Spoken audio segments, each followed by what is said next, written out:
जय श्री राम दोस्तों, आपका स्वागत है ममता हिंदी कहानियां चैनल में। यहाँ पर आपको मिलेंगी दिल को छू जाने वाली प्रेरणादायक कहानियां। अगर आपको हमारी कहानियां पसंद आए तो वीडियो को लाइक करें, चैनल को सब्सक्राइब करें और अपने सुझाव कमेंट में जरूर दें। आपके सहयोग से आपका अपना चैनल ज्यादा से ज्यादा लोगों तक पहुंच पाए। धन्यवाद।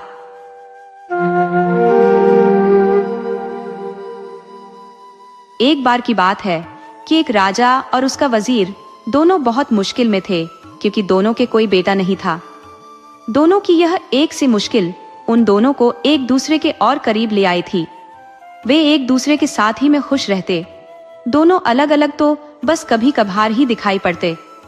जहां राजा रहता वहीं उसका वजीर भी रहता, और जहां वजीर रहता राजा भी वहीं मिलता। एक सुबह वे दोनों जंगल में शिकार करने गए। वहां उनको एक साधु मिल गया जो आग के सामने उकड़ू बैठा हुआ था।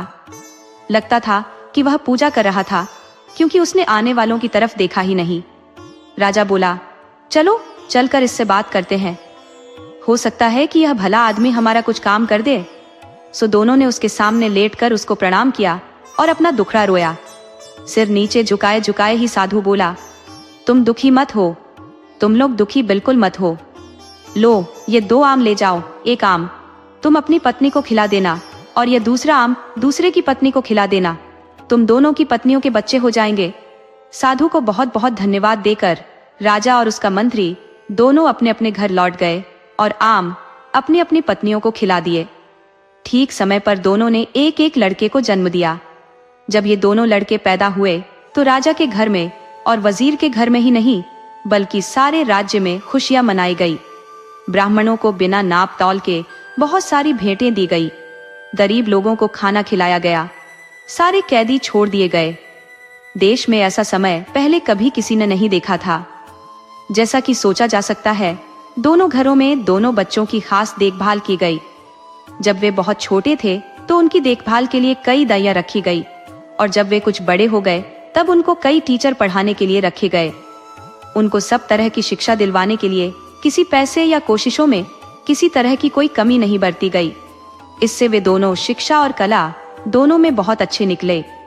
अपने पिताओं की तरह वे भी आपस में एक दूसरे से बहुत प्यार करते थे और दोनों अक्सर साथ साथ ही रहते। एक दिन वे दोनों शिकार खेलने के लिए एक साथ जंगल में गए। वहां वे दोनों घंटों तक शिकार की खोज में घूमते रहे। काफी देर बाद राजकुमार बहुत थक गया और उसे प्यास भी लगाई। वे अपने घोड़ों से उतर गए और उन्होंने अपने अपने घोड़े एक पेड़ से बांध दिए। राजकुमार वहीं घोड़ों के पास बैठ गया और वजीर का बेटा पानी की खोज में चल दिया। उसको जल्दी ही एक छोटी सी नदी मिल गई। वह राजकुमार की प्यास को तो भूल गया और उस नदी के स्रोत को ढूंढने चल दिया। वह 1-2 मील ही गया होगा कि उसको उसका स्रोत मिल गया। वहां उसने एक बहुत सुंदर परी को एक शेर के सहारे बैठा देखा। उसने यह भी देखा कि वह शेर उस परी से डरा हुआ था। यह दिया राशि देखकर तो वह आश्चर्य से चौंक गया और इसे बताने के लिए राजकुमार के पास दौड़ गया। साथ में उसने राजकुमार को पिलाने के लिए थोड़ा सा पानी भी साथ ले लिया। जब वजीर का बेटा राजकुमार के पास पहुंचा तो राजकुमार ने पूछा, अरे इतनी देर तक तुम कहाँ रह गए थे और तुम ऐसे डरे डरे से क्यों दिखाई दे रहे हो? तुम्हें क्या हुआ है? वजीर के बेटे ने जवाब दिया, कुछ नहीं, कुछ नहीं। राजकुमार बोला, कुछ तो हुआ है, तुम्हारा चेहरा बता रहा है कि तुम्हारे साथ जरूर ही कुछ हुआ है।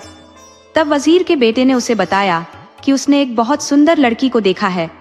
वह शेर के सहारे बैठी हुई थी और वह शेर उससे बहुत डरा हुआ लग रहा था। ऐसा था उसकी सुंदरता का जादू। राजकुमार बोला, मैं भी ऐसी लड़की को देखना चाहूंगा, तुम मुझे उसके पास ले चलो। वजीर का बेटा राजी हो गया और दोनों उस लड़की की तरफ चल दिए। वहां जाकर उन्होंने देखा कि शेर तो उस परी की गोद में सिर रखे सो रहा है। वजीर का बेटा बोला, डरो मत, हम उतनी देर में उस लड़की को पकड़ लेते हैं जबकि शेर सोया हुआ है। वे दोनों उस लड़की के और करीब चले गए। वजीर के बेटे ने शेर का सिर उठाया और उसको जमीन पर लिटा दिया, जबकि राजकुमार ने लड़की को पकड़ा और उसको साथ लेकर वहां से चल दिया। वजीर का बेटा वहीं रह गया। जब शेर जागा तो वहां वजीर के बेटे के अलावा किसी और को न देखकर बोला, अरे वह परी कहाँ गई? वजीर का बेटा बोला, मेरा दोस्त उसको ले गया है। शेर बोला, तुम्हारा दोस्त? तुम उसको अपना दोस्त कहते हो जो तुमको मरने के लिए यहाँ छोड़ गया है? वह तुम्हारा दोस्त नहीं, वह तो तुम्हारा सबसे बड़ा दुश्मन है। कोई सच्चा दोस्त इस तरीके से अपने दोस्त के साथ नहीं करेगा जैसा उसने तुम्हारे साथ किया है। अब मैं तुम्हें सच्चे दोस्तों की एक कहानी सुनाता हूँ। एक बार की बात है कि 3 दोस्त थे।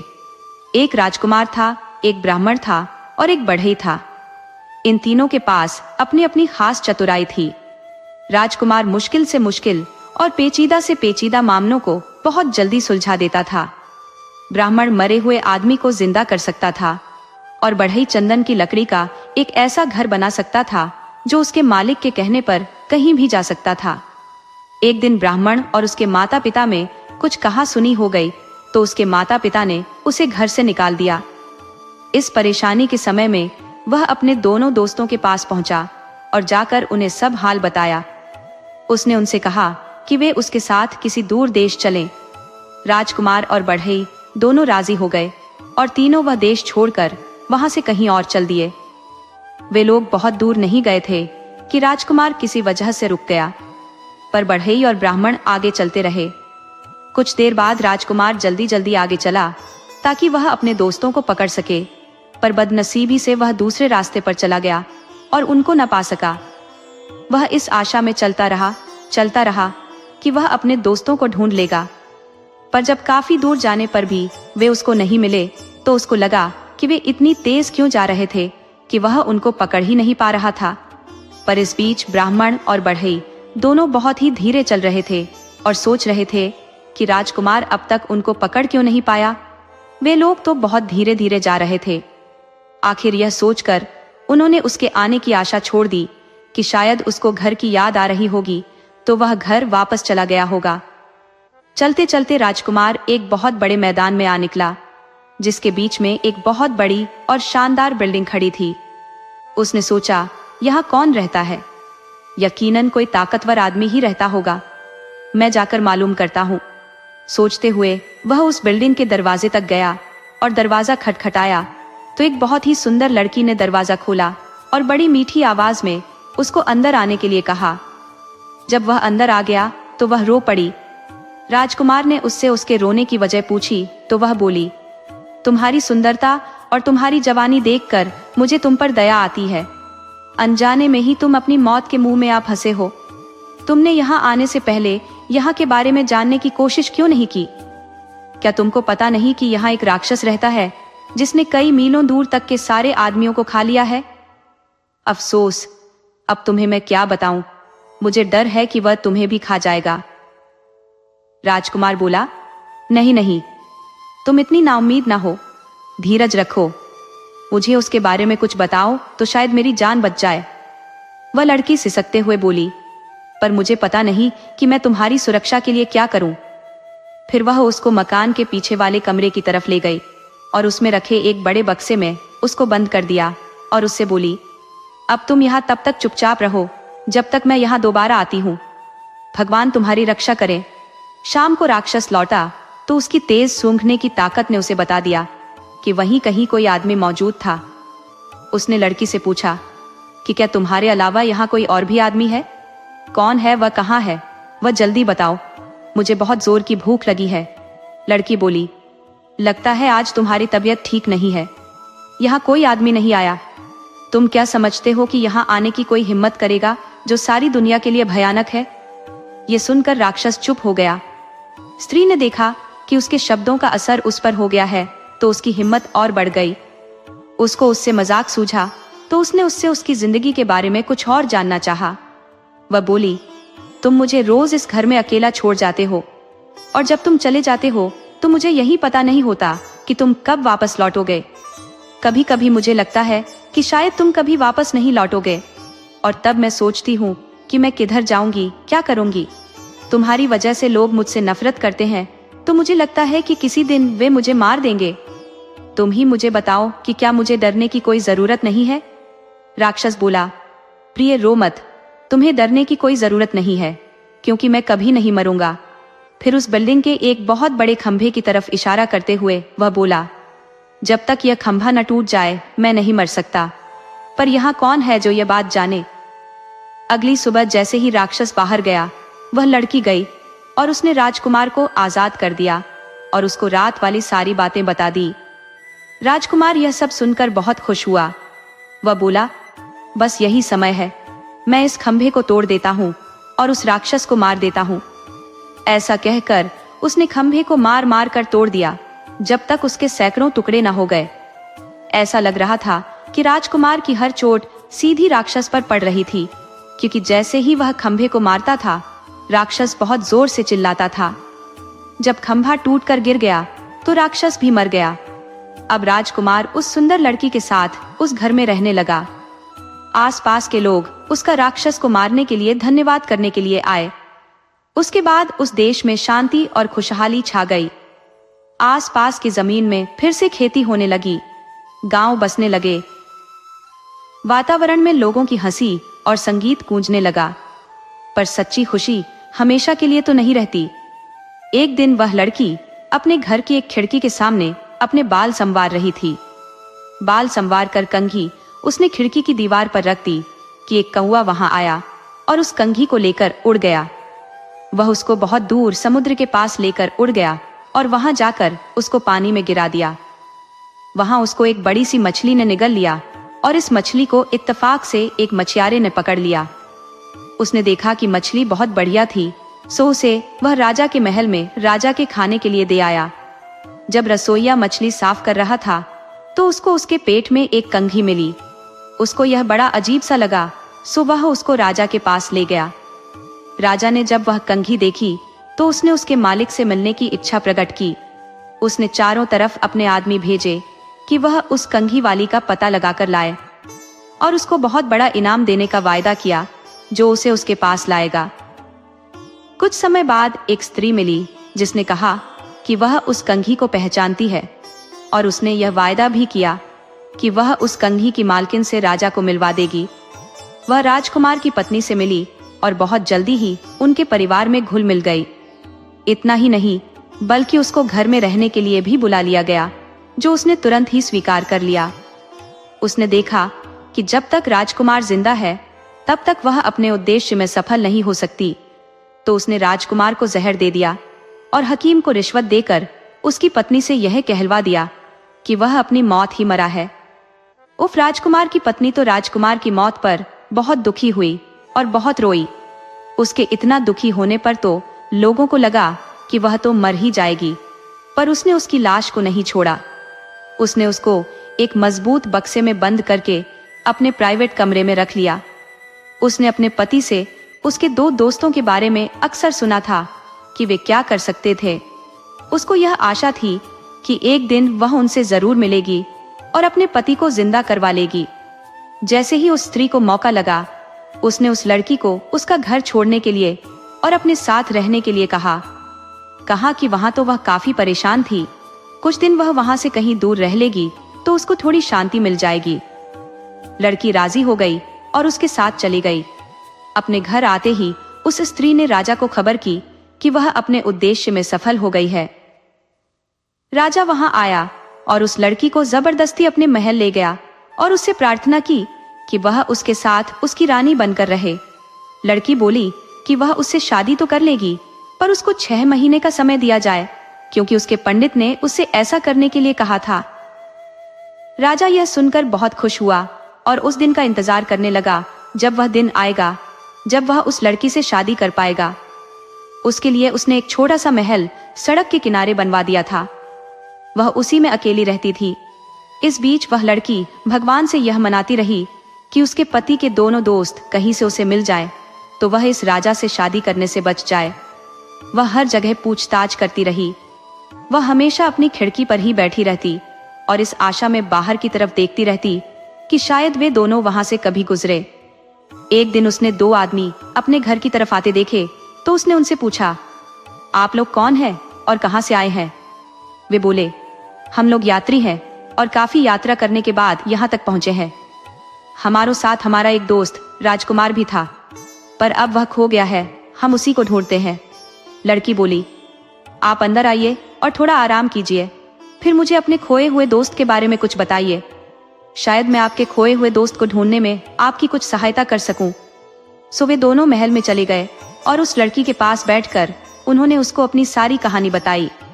लड़की बोली, भगवान का लाख लाख धन्यवाद है कि आप लोग यहाँ हैं, पर मुझे अफसोस है कि राजकुमार तो मर चुका है। ब्राह्मण बोला, उसकी आप चिंता न करें, मैं उसको जिंदा कर लूंगा। भगवान का लाख लाख धन्यवाद है कि हम ठीक जगह पर पहुंच गए। भगवान आपकी हर इच्छा पूरी करे, आप हमें राजकुमार का शरीर दिखा दीजिए। लड़की बोली, पर जरा ठहरिए, हमको बड़ी सावधानी से काम लेना है। इस देश के राजा को मुझसे बहुत प्यार हो गया है। मेरी प्रार्थना पर वह शादी के लिए 6 महीने तक मेरा इंतजार करेगा। 6 महीने पूरे होने वाले हैं और 6 महीने पूरे होते ही वह मुझको यहाँ से ले जाएगा। हम लोगों को बहुत ही सावधानी से काम करना है, क्योंकि राजा ने मेरे चारों तरफ बहुत सारा पहरा लगा रखा है। जो कुछ भी यहाँ होता रहता है, ये पहरेदार जाकर राजा को सब बताते रहते हैं। मुझे यकीन है कि आपका यहाँ होना भी राजा को पता चल गया होगा। अब देखना यह है कि हम यहाँ से निकलें कैसे। बढ़ई बोला, मैम आप डरिए नहीं, अगर आप मुझे जरा सा चंदन की लकड़ी का टुकड़ा ला दे तो मैं उससे एक ऐसा महल बना दूंगा जो उसके मालिक की इच्छा पर इधर से उधर आ जा सकेगा। लड़की बोली, ठीक है, मैं देखती हूँ। इसी समय उस लड़की ने एक दूत राजा के महल की तरफ एक संदेश लेकर भेजा। मैंने आपसे शादी करने का फैसला किया है। हमारी शादी का दिन पास आ रहा है। आप मुझसे खुश रहें, आप मुझे 300 मन चंदन की लकड़ी भिजवा दे। राजा ने तुरंत ही उसकी बात मानकर उसको 300 मन चंदन की लकड़ी भिजवा दी और बढ़ई ने उससे मकान बनाना शुरू कर दिया। जब मकान बनकर तैयार हो गया तो लड़की ने राजा को एक और संदेश भेजा। ओ भले शानदार राजा, हमारी शादी का दिन अब पास आ रहा है, तो आप मेरी भाभी और ननद को यह तुरंत आने की इजाजत दे। मैं अपनी शादी के बारे में उनसे कुछ सलाह लेना चाहती हूँ। राजा ने उसकी यह प्रार्थना भी मान ली। जैसे ही वे दोनों स्त्रियां उस लड़की के पास चंदन के मकान में पहुंची, वैसे ही बढ़ई ने उस मकान को राक्षस के मकान के पास जाने के लिए कहा। वहां उनको राजकुमार मिल जाता और वे लोग राजा से दूर आराम से रहते। बढ़ई के कहते ही चंदन का मकान उड़ चला और वह इतनी बेआवाज उड़ा कि किसी को पता ही नहीं चला कि क्या हो रहा है। वे सब तो बस उसकी बनावट की ही तारीफ करने में लगी थी कि अचानक उन्होंने अपने आप को मरे हुए राक्षस के महल के पास पाया। लड़की ब्राह्मण को राजकुमार की लाश के पास ले गई। ब्राह्मण ने बस उससे अपना हाथ छुआया कि वह जिंदा हो गया। सब लोगों में खुशी की लहर दौड़ गई। राजकुमार की शादी लड़की से करा दी गई। बाद में पता चला कि वह तो उस समय के एक बहुत बड़े ताकतवर राजा की बेटी थी। राजकुमार के दोनों दोस्तों बढ़ई और ब्राह्मण की शादी राजकुमारी की ननद और भाभी से करा दी गई। सब लोग राक्षस के मकान में बहुत दिनों तक खुशी खुशी रहे। शेर ने अपनी कहानी खत्म करते हुए कहा, ओ वजीर के बेटे, जैसे वे ब्राह्मण और बढ़ई उस राजकुमार के दोस्त थे, वैसे लोग ही दोस्त होते हैं। राजकुमार की तो तुम बात मत करो, जो खुद तो परी को लेकर चला गया और तुमको यहाँ मरने के लिए छोड़ गया। उसको तुम अपना दोस्त मत कहो, वह तुम्हारा दोस्त नहीं है।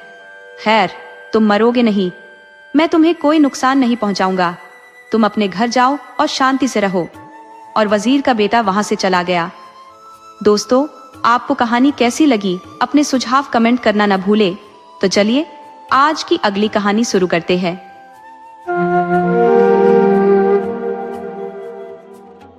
ये बहुत पुरानी बात है कि एक जगह एक राजा रहता था जो अपने में ही इतना लगा रहता था और अपने कहने और करने में इतना घमंड महसूस करता था कि यह बात अब जनता में यह एक कहावत बन गई थी, हमारे राजा जैसा मतलबी, हमारे राजा जैसा घमंडी। साफ जाहिर है कि उसके वजीर और दरबारी लोग उसकी बातें सुनते सुनते थक गए थे और उसकी यह आग भड़काने के लिए हमेशा उसकी चापलूसी करते रहते। राजा पूछता, इस दुनिया में हमारे देश जैसा और कौन सा देश है जहां इतना पानी है और जहां की मिट्टी इतनी अच्छी है? उसके वजीर और दरबारी जवाब देते, कोई नहीं। राजा फिर पूछता, कहाँ है इतने अच्छे कानून और कहाँ है इतने अमीर लोग? कहीं नहीं। मेरे महल जैसा शानदार महल कहीं और है, इसके बराबर का महल तो कहीं नहीं है। कहीं नहीं? हाँ, कहकर वह अपनी दाढ़ी पर हाथ फेरता और एक लंबी सांस खींचता, जैसे यह सब कहकर उसके ऊपर से एक भारी बोझ उतर गया हो। करीब करीब जो भी राजा को सुनता वह उसकी ऐसी बातें सुनकर थक जाता। धीरे धीरे लोगों को यह एक बोझ लगने लगा, और यह इसलिए भी ज्यादा लगता था क्योंकि राजा राज्य में उसकी उन्नति के लिए कोई खास काम भी नहीं कर रहा था, और उसके राज्य के लोग भी कोई खास अमीर नहीं थे। आखिर उसके कुछ वजीरों ने जब वह उनसे ऐसे सवाल करे तो उसको साफ साफ बोलने का निश्चय किया। इसके लिए उनको बहुत इंतजार नहीं करना पड़ा। एक दिन राजा बोला, जरा सोचो कि क्या कोई मुझसे भी बड़ा राजा है या मेरे राज्य से भी ज्यादा शानदार राज्य है? तो उनमें से कुछ वजीर बोले, हाँ है। रोज से अलग जवाब सुनकर राजा बहुत गुस्सा हुआ और बोला, मुझे जल्दी बताओ कि वह राजा कहाँ है। मैं अपनी सेना लेकर वहां जाऊंगा और उस पर हमला करूंगा। वे बोले, राजा साहब, इतनी जल्दी मत कीजिए। हालांकि हम लोग आपके लिए प्रार्थना करेंगे कि आप जीत जाएं, पर कहीं अगर आप हार गए तो और आपका देश बर्बाद हो गया तो? ये सुनकर तो राजा को और गुस्सा आ गया। उसने तुरंत ही अपनी सारी सेना को तैयार होने के लिए हुक्म दे दिया। जब वह तैयार हो गई तो वह उसका लीडर बनकर वह उसको लेकर चल दिया। उसने चारों तरफ अपने दूत भेज दिए कि जो राजा उससे लड़ना चाहे वह उससे लड़ने आ जाए। कुछ समय तक तो उसको ऐसा लगा कि उसने दूसरे राजाओं को लड़ने के लिए उकसाया, क्योंकि किसी ने उसका मुकाबला स्वीकार नहीं किया, क्योंकि ऐसी लड़ाई में बहुत खून खराबा होता जब तक कि इस मतलबी और घमंडी राजा के घमंड को संतुष्ट न किया जाता। पर आखिर एक राजा सामने आया और उसने इस मतलबी और घमंडी राजा को हरा दिया और उसका सारा राज्य, शानो शौकत और अमीरी छीन ली। यहाँ उसके घमंड का खात्मा हुआ। अपने कुचले हुए आत्मसम्मान को लेकर उस राजा ने अपना वेश बदला और अपनी रानी और 2 बेटों को लेकर समुद्र के किनारे किसी ऐसी जगह चला गया जहां से उसको कोई जहाज मिल जाता। एक जहाज वहां से जाने के लिए तैयार खड़ा था। उसने जहाज के कप्तान से पूछा कि क्या वह उसको और उसके छोटे से परिवार को अपने जहाज पर चढ़ाकर वहां ले जा सकता है जहां वह जा रहा था। कप्तान राजी हो गया, पर जब उसने सुंदर रानी को देखा तो अपना मन बदल दिया। अब वह केवल रानी को ही ले जाना चाहता था, राजा के पूरे परिवार को नहीं। उसने सोचा कि वह उसकी कितनी सुंदर पत्नी बनेगी, और अगर वह उसको बेचना भी चाहेगा तो उसको उसका कितना सारा पैसा मिलेगा। सो जब जहाज पर सवारियों के चढ़ने का समय आया तो पहले रानी चढ़ी, और फिर जैसे ही राजा और उसके दोनों बेटे चढ़ने को थे कि कुछ मजबूत आदमियों ने, जिनको कप्तान ने यह करने के लिए पहले ही कह रखा था, उनको किनारे पर ही रोक लिया और उनको जहाज पर चढ़ने नहीं दिया। उन्होंने उनको तब तक वहीं पकड़े रखा जब तक कि जहाज पानी में काफी दूर तक नहीं चला गया। रानी ने जब देखा कि राजा और उसके दोनों बेटों को जहाज पर चढ़ने नहीं दिया गया तो वह बहुत जोर से रो पड़ी। उसने अपना माथा पीटा, अपने कपड़े फाड़ डाले और दुखी होकर जहाज के डेक पर गिर पड़ी और फिर बेहोश हो गई। उसकी यह बेहोशी बहुत लंबी थी। हालांकि कप्तान ने उसको जल्दी होश में लाने के बहुत कोशिशें की, फिर भी वह 1 घंटे से ज्यादा बेहोश रही, जैसे मर गई हो। आखिर वह होश में आई। इस बीच कप्तान बहुत सावधान था। उसने उसके लिए एक बहुत अच्छे बिस्तर का इंतजाम कर रखा था। उसको जहाज का सबसे अच्छा खाना दिया जाता था, पर इस सब से कोई फायदा नहीं था, क्योंकि रानी ना उसकी तरफ देखती थी और ना उससे बात करती थी। ऐसा कई दिनों तक लगातार चलता रहा, यहाँ तक कि जब कप्तान उसका प्यार पाने में नाकामयाब रहा तो उसने उसको बेचने का निश्चय किया। उसी जहाज पर एक अमीर सौदागर भी यात्रा कर रहा था। उसने भी रानी को देखा। उसको पता चला कि कप्तान उसका प्यार पाने में नाकामयाब रहा, तो उसको लगा कि वह उसको खरीद ले, शायद वह उसका प्यार पा जाए।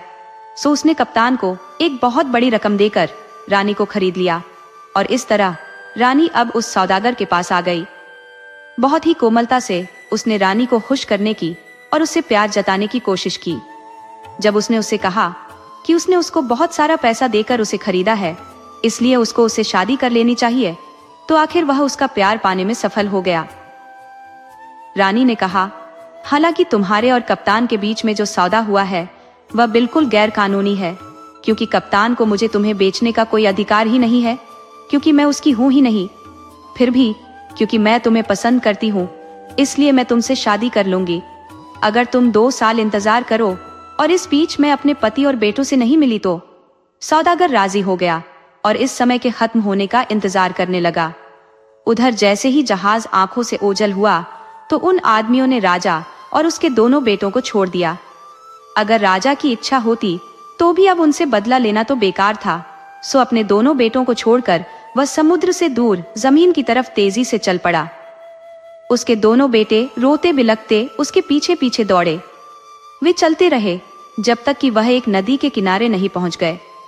नदी तो उथली थी पर उसमें पानी का बहाव बहुत तेज था। राजा नदी पार करना चाहता था पर न तो वहां कोई नाव थी और न ही कोई पुल। सो उसे नदी को चलकर ही पार करना पड़ा। सावधानी से उसमें रास्ता ढूंढते हुए वह अपने एक बेटे के साथ उस नदी के पार पहुंचने में सफल हो गया। उस बेटे को वहीं छोड़कर वह अपने दूसरे बेटे को लाने के लिए लौट पड़ा, पर रास्ते में पानी का एक तेज बहाव आया जिससे वह पानी में डूब गया। जब दोनों बेटों ने देखा कि उनका पिता पानी में डूब गया है तो वे बहुत जोर जोर से रोने लगे। दुख की दूसरी वजह यह भी थी कि वे दोनों अलग अलग खड़े थे। वे एक दूसरे को चिल्ला चिल्ला कर एक दूसरे को बुलाते रहे, इधर से उधर घूमते रहे जब तक वे थक नहीं गए और उनको नींद नहीं आ गई। तभी वहां एक मछियारा अपनी नाव लेकर आया। उसने उन दोनों बच्चों को थका और दुखी देखकर अपनी नाव में बिठा लिया और उनसे पूछा कि वे कौन थे और उनके माता पिता कौन थे। उन्होंने उनके साथ जो कुछ भी हुआ था वह सब उसको बता दिया। जब उसने उनकी कहानी सुनी तो वह बोला, तुम्हारे माँ और बाप नहीं है और मेरे कोई बच्चा नहीं है, इसीलिए ऐसा लगता है कि भगवान ने तुम लोगों को मेरे पास भेज दिया है। क्या तुम मेरे बच्चे बनोगे, मछली पकड़ना सीखोगे और मेरे घर में रहना पसंद करोगे? बच्चे यह सुनकर बहुत खुश हो गए थे। उनको रहने खाने की जगह जो मिल गई थी। आओ, मैं तुम्हारी देखभाल करूंगा, कहकर मछियारा उनको नाव से उतारकर पास के एक मकान में ले गया। बच्चे उसके साथ खुशी खुशी चले गए। घर में जब उन्होंने उसकी पत्नी को देखा तब तो वह और ज्यादा खुश हो गए, क्योंकि वह उनके लिए बहुत अच्छी थी। वह उनको अपने सगे बेटों से भी बढ़कर मानती थी। बच्चे अपने नए घर में आराम से रहने लगे। वे स्कूल जाते थे। उन्होंने जल्दी ही वह सब सीख लिया जो उनके मास्टरों ने उन्हें सिखाया। फिर उन्होंने अपने मुंह बोले पिता की सहायता करने भी शुरू कर दी और कुछ ही समय में बहुत ही मेहनती और अच्छे मछियारे बन गए। इस तरह समय गुजरता रहा कि एक बार नदी किनारे पर एक बहुत बड़ी मछली आ पड़ी और फिर उससे नदी में नहीं जाया जा सका तो वह मर गई। गांव का हर आदमी उस बड़ी मछली को देखने के लिए आया और उसका एक एक टुकड़ा काट कर ले गया। कुछ लोग पड़ोसी गांवों से भी आए, जिनमें एक कुम्हार भी था। उसकी पत्नी ने उस बड़ी मछली के बारे में सुना तो उसने पति से कहा कि वह भी वहां आए और थोड़ी सी मछली उसके लिए भी ले आए। सो वह वहां आया जहां मछली पड़ी हुई थी। हालांकि काफी देर हो चुकी थी, फिर भी जब वह वहां पहुंचा तो वहां कोई भी नहीं था, क्योंकि सारे लोग जिन जिन को उसको ले जाना था वे सब उसमें से उसका छोटा छोटा हिस्सा काट कर ले जा चुके थे और वहां से जा चुके थे। जाते समय कुम्हार ने यह सोचते हुए एक कुल्हाड़ी अपने साथ ले ली थी कि क्योंकि मछली बहुत बड़ी थी तो शायद उस मछली की हड्डियां भी बहुत मोटी होंगी और उनको काटने के लिए उसे कुल्हाड़ी की जरूरत पड़े।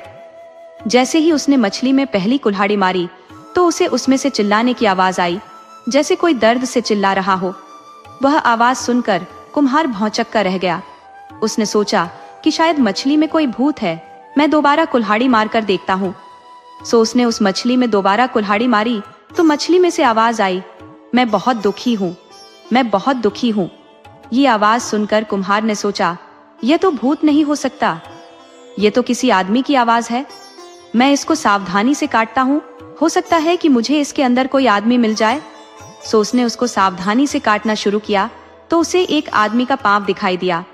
वह धीरे धीरे मछली को और काटता रहा तो उसे उसमें एक पूरा आदमी दिखाई दे गया। जितनी जल्दी हो सका वह उस आदमी को अपने घर ले गया और उसको ठीक से होश में लाने के लिए उससे जो कुछ हो सका उसने किया। उसने उसके पास आग जलाई और उसको चाय और सूप पिलाया। जब कुम्हार और उसकी पत्नी ने देखा कि वह ठीक से होश में आ रहा है तो वे दोनों बहुत खुश हुए। कुछ महीने यह अजनबी इस परिवार के साथ आराम से रहा। यहाँ उसने मिट्टी के बर्तन बनाने सीखे और इस तरह से कुम्हार की सहायता की। इत्तेफाक से उन्हीं दिनों वहां का राजा मर गया और यह उस देश का रिवाज था कि मरे हुए राजा का हाथी और बाज जिस किसी को चुन लेते थे वही वहां का राजा होता था। सो जब वह राजा मर गया तो राजा के हाथी को सारे राज्य में घुमाया गया और बाज को भी चारों तरफ उड़ा दिया गया ताकि वे वहां का राजा चुन सकें।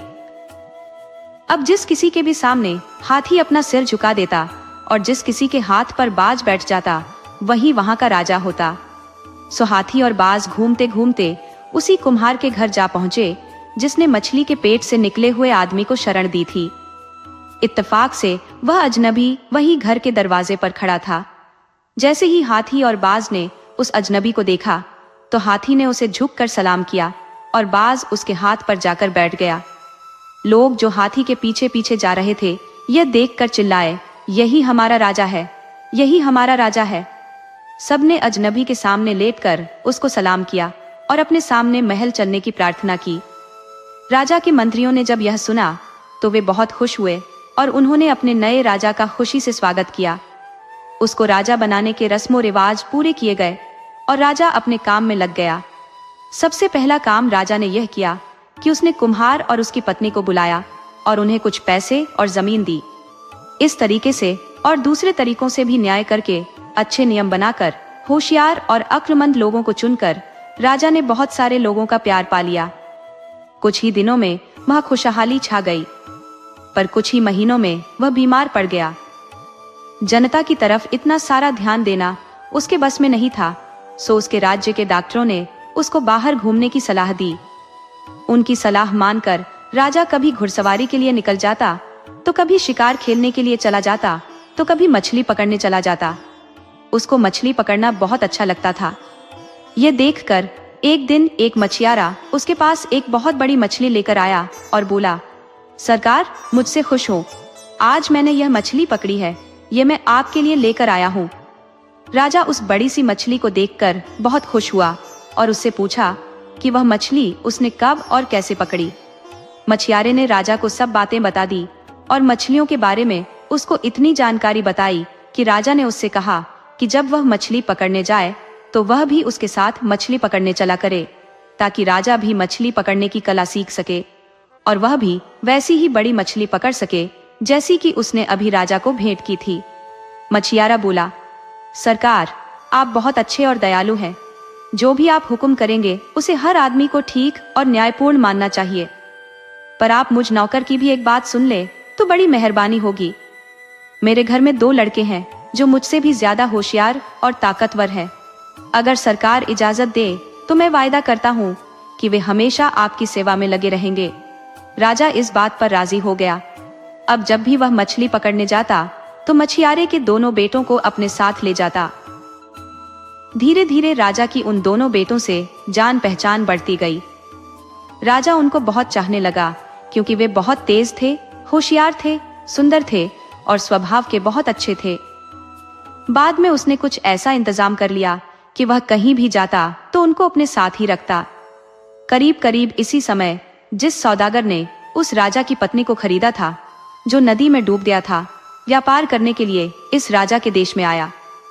उसने राजा से मिलना चाहा तो राजा ने उसे मिलने का समय दे दिया। उसने बहुत सारे कीमती जवाहरात और सामान राजा को दिखाया। राजा उसका सामान देखकर बहुत खुश हुआ और उस सब के बारे में उससे कई सवाल पूछे। उसने उससे उन देशों के बारे में भी पूछा जहां से उसने उनको खरीदा था। सौदागर ने राजा को सब बता दिया तो उसने राजा से उसके राज्य में व्यापार करने की इजाजत और सुरक्षा मांगी। राजा ने तुरंत ही उसकी मांग स्वीकार कर ली। उसने उसको इस काम के लिए कुछ सिपाही दे दिए जो सौदागर के आंगन में हमेशा पहरा देते थे। उसने मछियारे के दोनों बेटों को भी उसके घर में सोने के लिए भेज दिया। एक रात इन दोनों बेटों को किसी वजह से नींद नहीं आ रही थी, तो छोटे भाई ने बड़े भाई से कहा कि वह उसको कोई कहानी सुनाए ताकि उसे नींद आ जाए। बड़ा भाई बोला, ठीक है, मैं तुझे अपने साथ घटी एक घटना सुनाता हूँ। कहकर उसने उसको यह कहानी सुनाई। एक बार की बात है कि एक बहुत ही बड़ा पढ़ा लिखा और अमीर राजा था, लेकिन वह बहुत घमंडी था। एक बार वह अपनी सेना लेकर दूसरे राजाओं को लड़ाई की चुनौती देता हुआ बाहर निकल पड़ा। तो कुछ राजा तो उससे हार गए, पर एक राजा जो उससे ज्यादा ताकतवर था उसे लड़ा और उसने उसको हरा दिया। हारा हुआ राजा अपनी पत्नी और 2 बेटों के साथ किसी तरह बचकर भाग निकला। भागते भागते इस आशा में वह समुद्र के किनारे पहुंचा कि शायद उसको वहां कोई जहाज मिल जाए तो वह उसमें बैठकर बाहर निकल जाए, जहां जाकर वह अपनी मुसीबतों को भूल जाए और नए सिरे से जिंदगी शुरू कर सके। कई मील चलने के बाद वे समुद्र के किनारे पहुंचे। खुशकिस्मती से उनको एक जहाज मिल गया जो किनारा छोड़ने ही वाला था। राजा ने जहाज के कप्तान से उनको ले जाने की बात की तो कप्तान मान तो गया, पर अफसोस वह कप्तान बहुत ही बुरा आदमी था। उसने पहले रानी को जहाज पर चढ़ाया और फिर जैसे ही राजा और उसके 2 बेटे जहाज पर चढ़ने लगे तो उसके आदमियों ने उन सबको वहीं किनारे पर ही रोक लिया और उनको तब तक रोके रखा जब तक वह जहाज आंखों से ओझल नहीं हो गया। उस राजा के लिए वह कितना भयानक समय था। दुखी दिल से वह अपने दोनों बेटों के साथ वहां से लौट पड़ा। वह फिर कई मील चला। वह यह भी नहीं जानता था कि वह कहां जा रहा है। चलते चलते वह एक नदी के पास आ पहुंचा जिसका बहाव बहुत तेज था, क्योंकि उस नदी को पार करने के लिए वहां न तो कोई नाव थी और न ही कोई पुल, सो उसको वह नदी चलकर ही पार करनी पड़ी। उसने अपने एक बेटे को लिया और नदी पार कर गया। फिर वह अपने दूसरे बेटे को लेने आया, पर बीच में ही वह डूब गया। तब से उसका कोई पता नहीं है। तो समझ सकता है कि पिता के डूबने के बाद उन दोनों बेटों की क्या हालत हुई होगी। उस समय रात होने वाली थी। उनके पास न तो कोई खाना था और कोई रहने की कोई जगह। न उनको यह मालूम था कि वे कहां जाएं। एक नदी के एक किनारे पर खड़ा था और दूसरा दूसरे किनारे पर। वह एक दूसरे के पास भी नहीं जा सकते थे। आखिर उसी समय एक मछियारा अपनी नाव में आया और दोनों बच्चों को अपनी नाव में बैठाकर अपने घर ले गया। वह उन दोनों को बहुत चाहने लगा और उसकी पत्नी भी। इस तरह वे दोनों उनके माता पिता जैसे हो गए। यह उनके साथ 2 साल पहले हुआ था। अब वे दोनों लड़के दूसरों को उनके असली बेटे जैसे लगते हैं। सो मेरे भाई, वे दोनों लड़के हम दोनों हैं और ये है हमारी कहानी। कहानी इतनी मजेदार थी और उसका अंत भी इतना अच्छा था कि बजाय सोने के छोटे भाई की आंख और ज्यादा खुल गई। ये कहानी कहीं भी इतने अच्छे से कही गई थी कि इसने दूसरों का ध्यान भी अपनी तरफ खींच लिया। इत्तेफाक से सौदागर की खरीदी हुई पत्नी इस समय जाग रही थी। उसके कमरे और दुकान के बीच में केवल पतला सा पर्दा था, सो वह यह सारी कहानी सुन रही थी। उसने अपने मन में सोचा, जरूर ही ये दोनों मेरे दोनों बेटे हैं। वह अपने कमरे में से उठकर आई और उसने उन बच्चों से कई सवाल पूछे। 2 साल में ही बच्चों में काफी अंतर आ गया था, जिससे वह उनको देखते ही नहीं पहचान सकी। पर फिर भी उनमें कुछ ऐसी पहचान थी जो वे कितने भी बड़े हो जाते, उनकी माँ उनकी उस पहचान को नहीं भूल सकती थी। ये पहचान और उसके सवालों के जवाबों ने उसके मन में आए विचार को पक्का कर दिया कि वे दोनों उसी के बेटे थे। वह उन दोनों को गले लगाकर रो पड़ी। इससे उनको भी लगा कि वही उनकी रानी माँ थी जिसके बारे में वे अभी अभी बात कर रहे थे। उसने भी उनको वह सब बताया जो जो उसके साथ उनसे बिछुड़ जाने के बाद घटा था, कि किस तरह से जब जहाज के कप्तान ने जब यह देखा कि वह उसके साथ नहीं रह सकती तो उसको इस सौदागर के हाथों बेच दिया।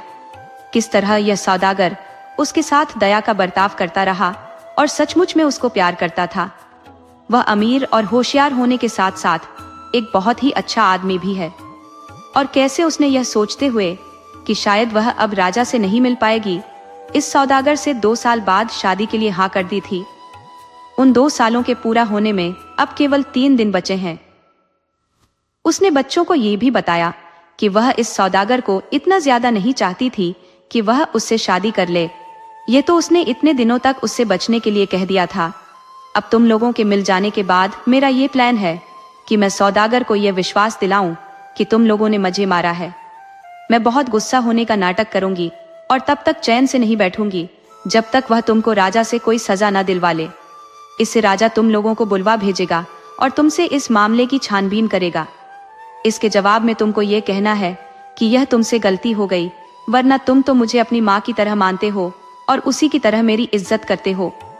इस बात को साबित करने के लिए राजा से प्रार्थना करना कि वह मुझे बुलवा भेजे और मुझसे खुद ही पूछने कि तुम लोगों ने सच कहा है या नहीं। तब मैं तुम लोगों को अपना बेटा बताऊंगी और राजा से प्रार्थना करूंगी कि वह मुझे इस सौदागर से छुटकारा दिलवाए और तुम्हारे साथ रहने की इजाजत दे, जहां मैं अपनी जिंदगी के बाकी दिन गुजार सकूं। बेटों ने उसकी यह सलाह मान ली। अगली रात जब सौदागर भी वहीं सो रहा था, रानी ने जोर जोर से चिल्लाना शुरू कर दिया, जिससे वहां सोए सब लोग जाग गए। सौदागर भी जाग गया।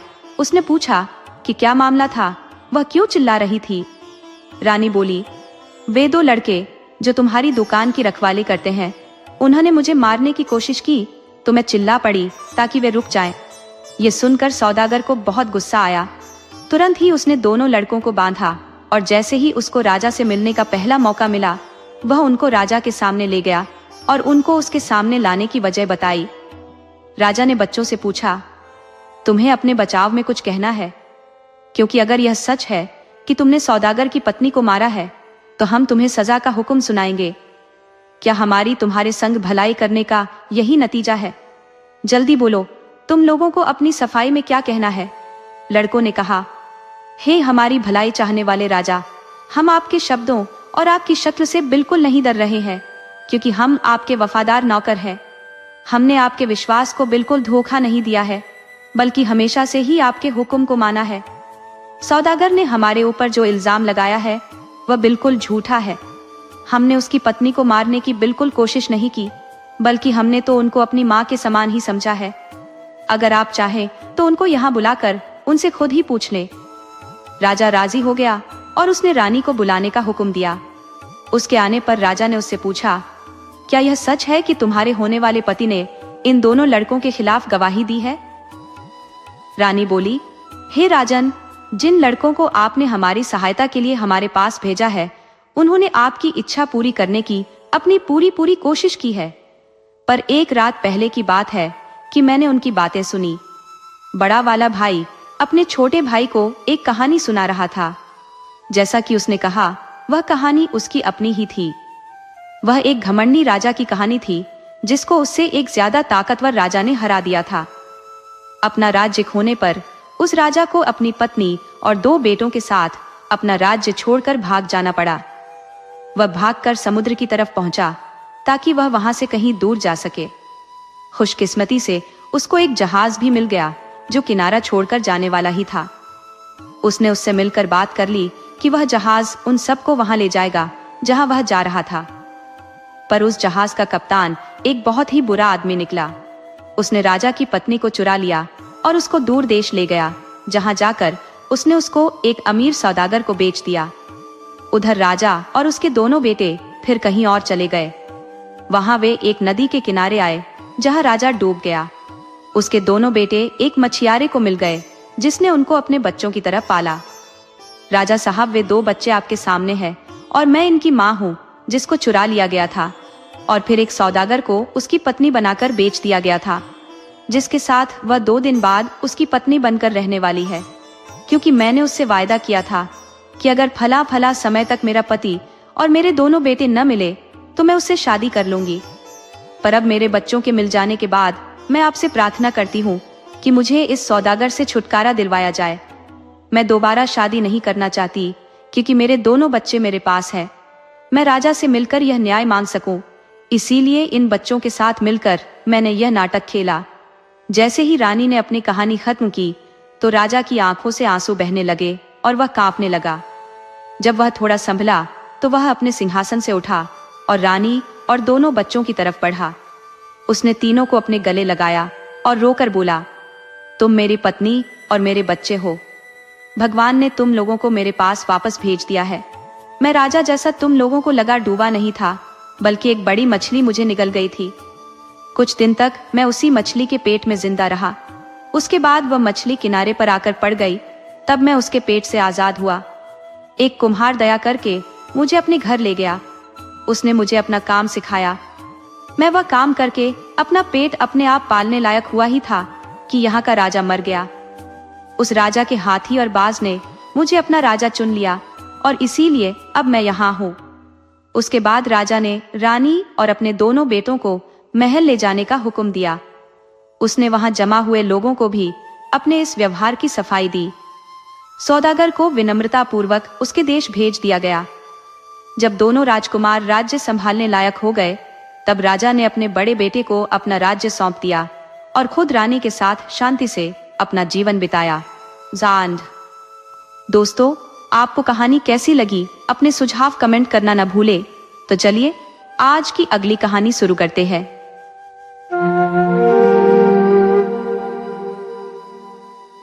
एक बार की बात है कि एक घाटी में एक बहुत ही अमीर सौदागर रहता था। उसके एक ही बेटा था, पर वह अपने उस अकेले बेटे से खुश नहीं था। उसका वह बेटा बहुत ही बेवकूफ सा था और कोई अक्ल का काम करना तो दूर कुछ और भी नहीं करता धरता था। पर उसकी माँ उसको बहुत प्यार करती थी। वह उसके लिए अच्छा ही अच्छा सोचती थी और अगर वह कोई गलत काम भी करता था तो उसकी गलती के लिए वह कोई न कोई बहाना ढूंढ लेती थी। धीरे धीरे वह लड़का बड़ा हो गया और अब शादी के लायक हो गया। उसकी माँ ने अपने पति से कहा कि अब बेटा बड़ा हो गया है, सो वह उसके लिए कोई अच्छी सी लड़की ढूंढकर उसकी शादी कर दे। पर वह सौदागर अपने बेटे की बेवकूफियों पर इतना शर्मिंदा था कि उसने अपने मन में यह तय कर रखा था कि वह उसकी शादी कभी नहीं करेगा। उधर उसकी माँ उसकी शादी की बहुत चिंता कर रही थी। वह तो बहुत दिनों से उसकी शादी का सपना देख रही थी कि कब मेरा बेटा बड़ा होगा और कब मैं उसकी शादी करूंगी। वह सारी उम्र कुंवारा बैठा रहे, ये तो वह सोच भी नहीं सकती थी और न वह इसके लिए तैयार ही थी। सो उसने अपने बेटे की शादी के लिए बहुत कोशिशें की।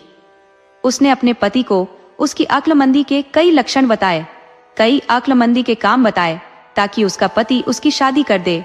पर शादी करने की बजाय वह उसकी इन बातों से चिड़चिड़ा ज्यादा होता गया। एक दिन जब उसकी पत्नी अपने बेटे की तारीफ किए जा रही थी तो वह चिड़चिड़ा होकर अपनी पत्नी से बोला, देखो तुम मुझसे यह सब कितनी बार कह चुकी हो, पर तुमने इसे मुझे साबित करके कभी नहीं दिखाया, क्योंकि मुझे तुम्हारी बातों पर बिल्कुल भी विश्वास नहीं है कि जो कुछ तुम कह रही हो उसमें जरा सा भी सच है। माएं अपने बच्चों के प्यार में अंधी होती हैं। खैर, तुम्हारी संतुष्टि को लिए मैं उस बेवकूफ को एक मौका और देता हूँ।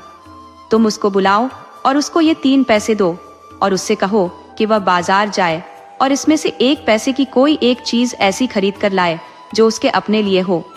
दूसरा पैसा वह नदी में फेंक दे और तीसरे पैसे से वह ये 5 चीजें खरीदे, कुछ खाने के लिए, कुछ पीने के लिए, कुछ चबाने के लिए, कुछ बागीचे में बोने के लिए और कुछ गाय को भी खिलाने के लिए।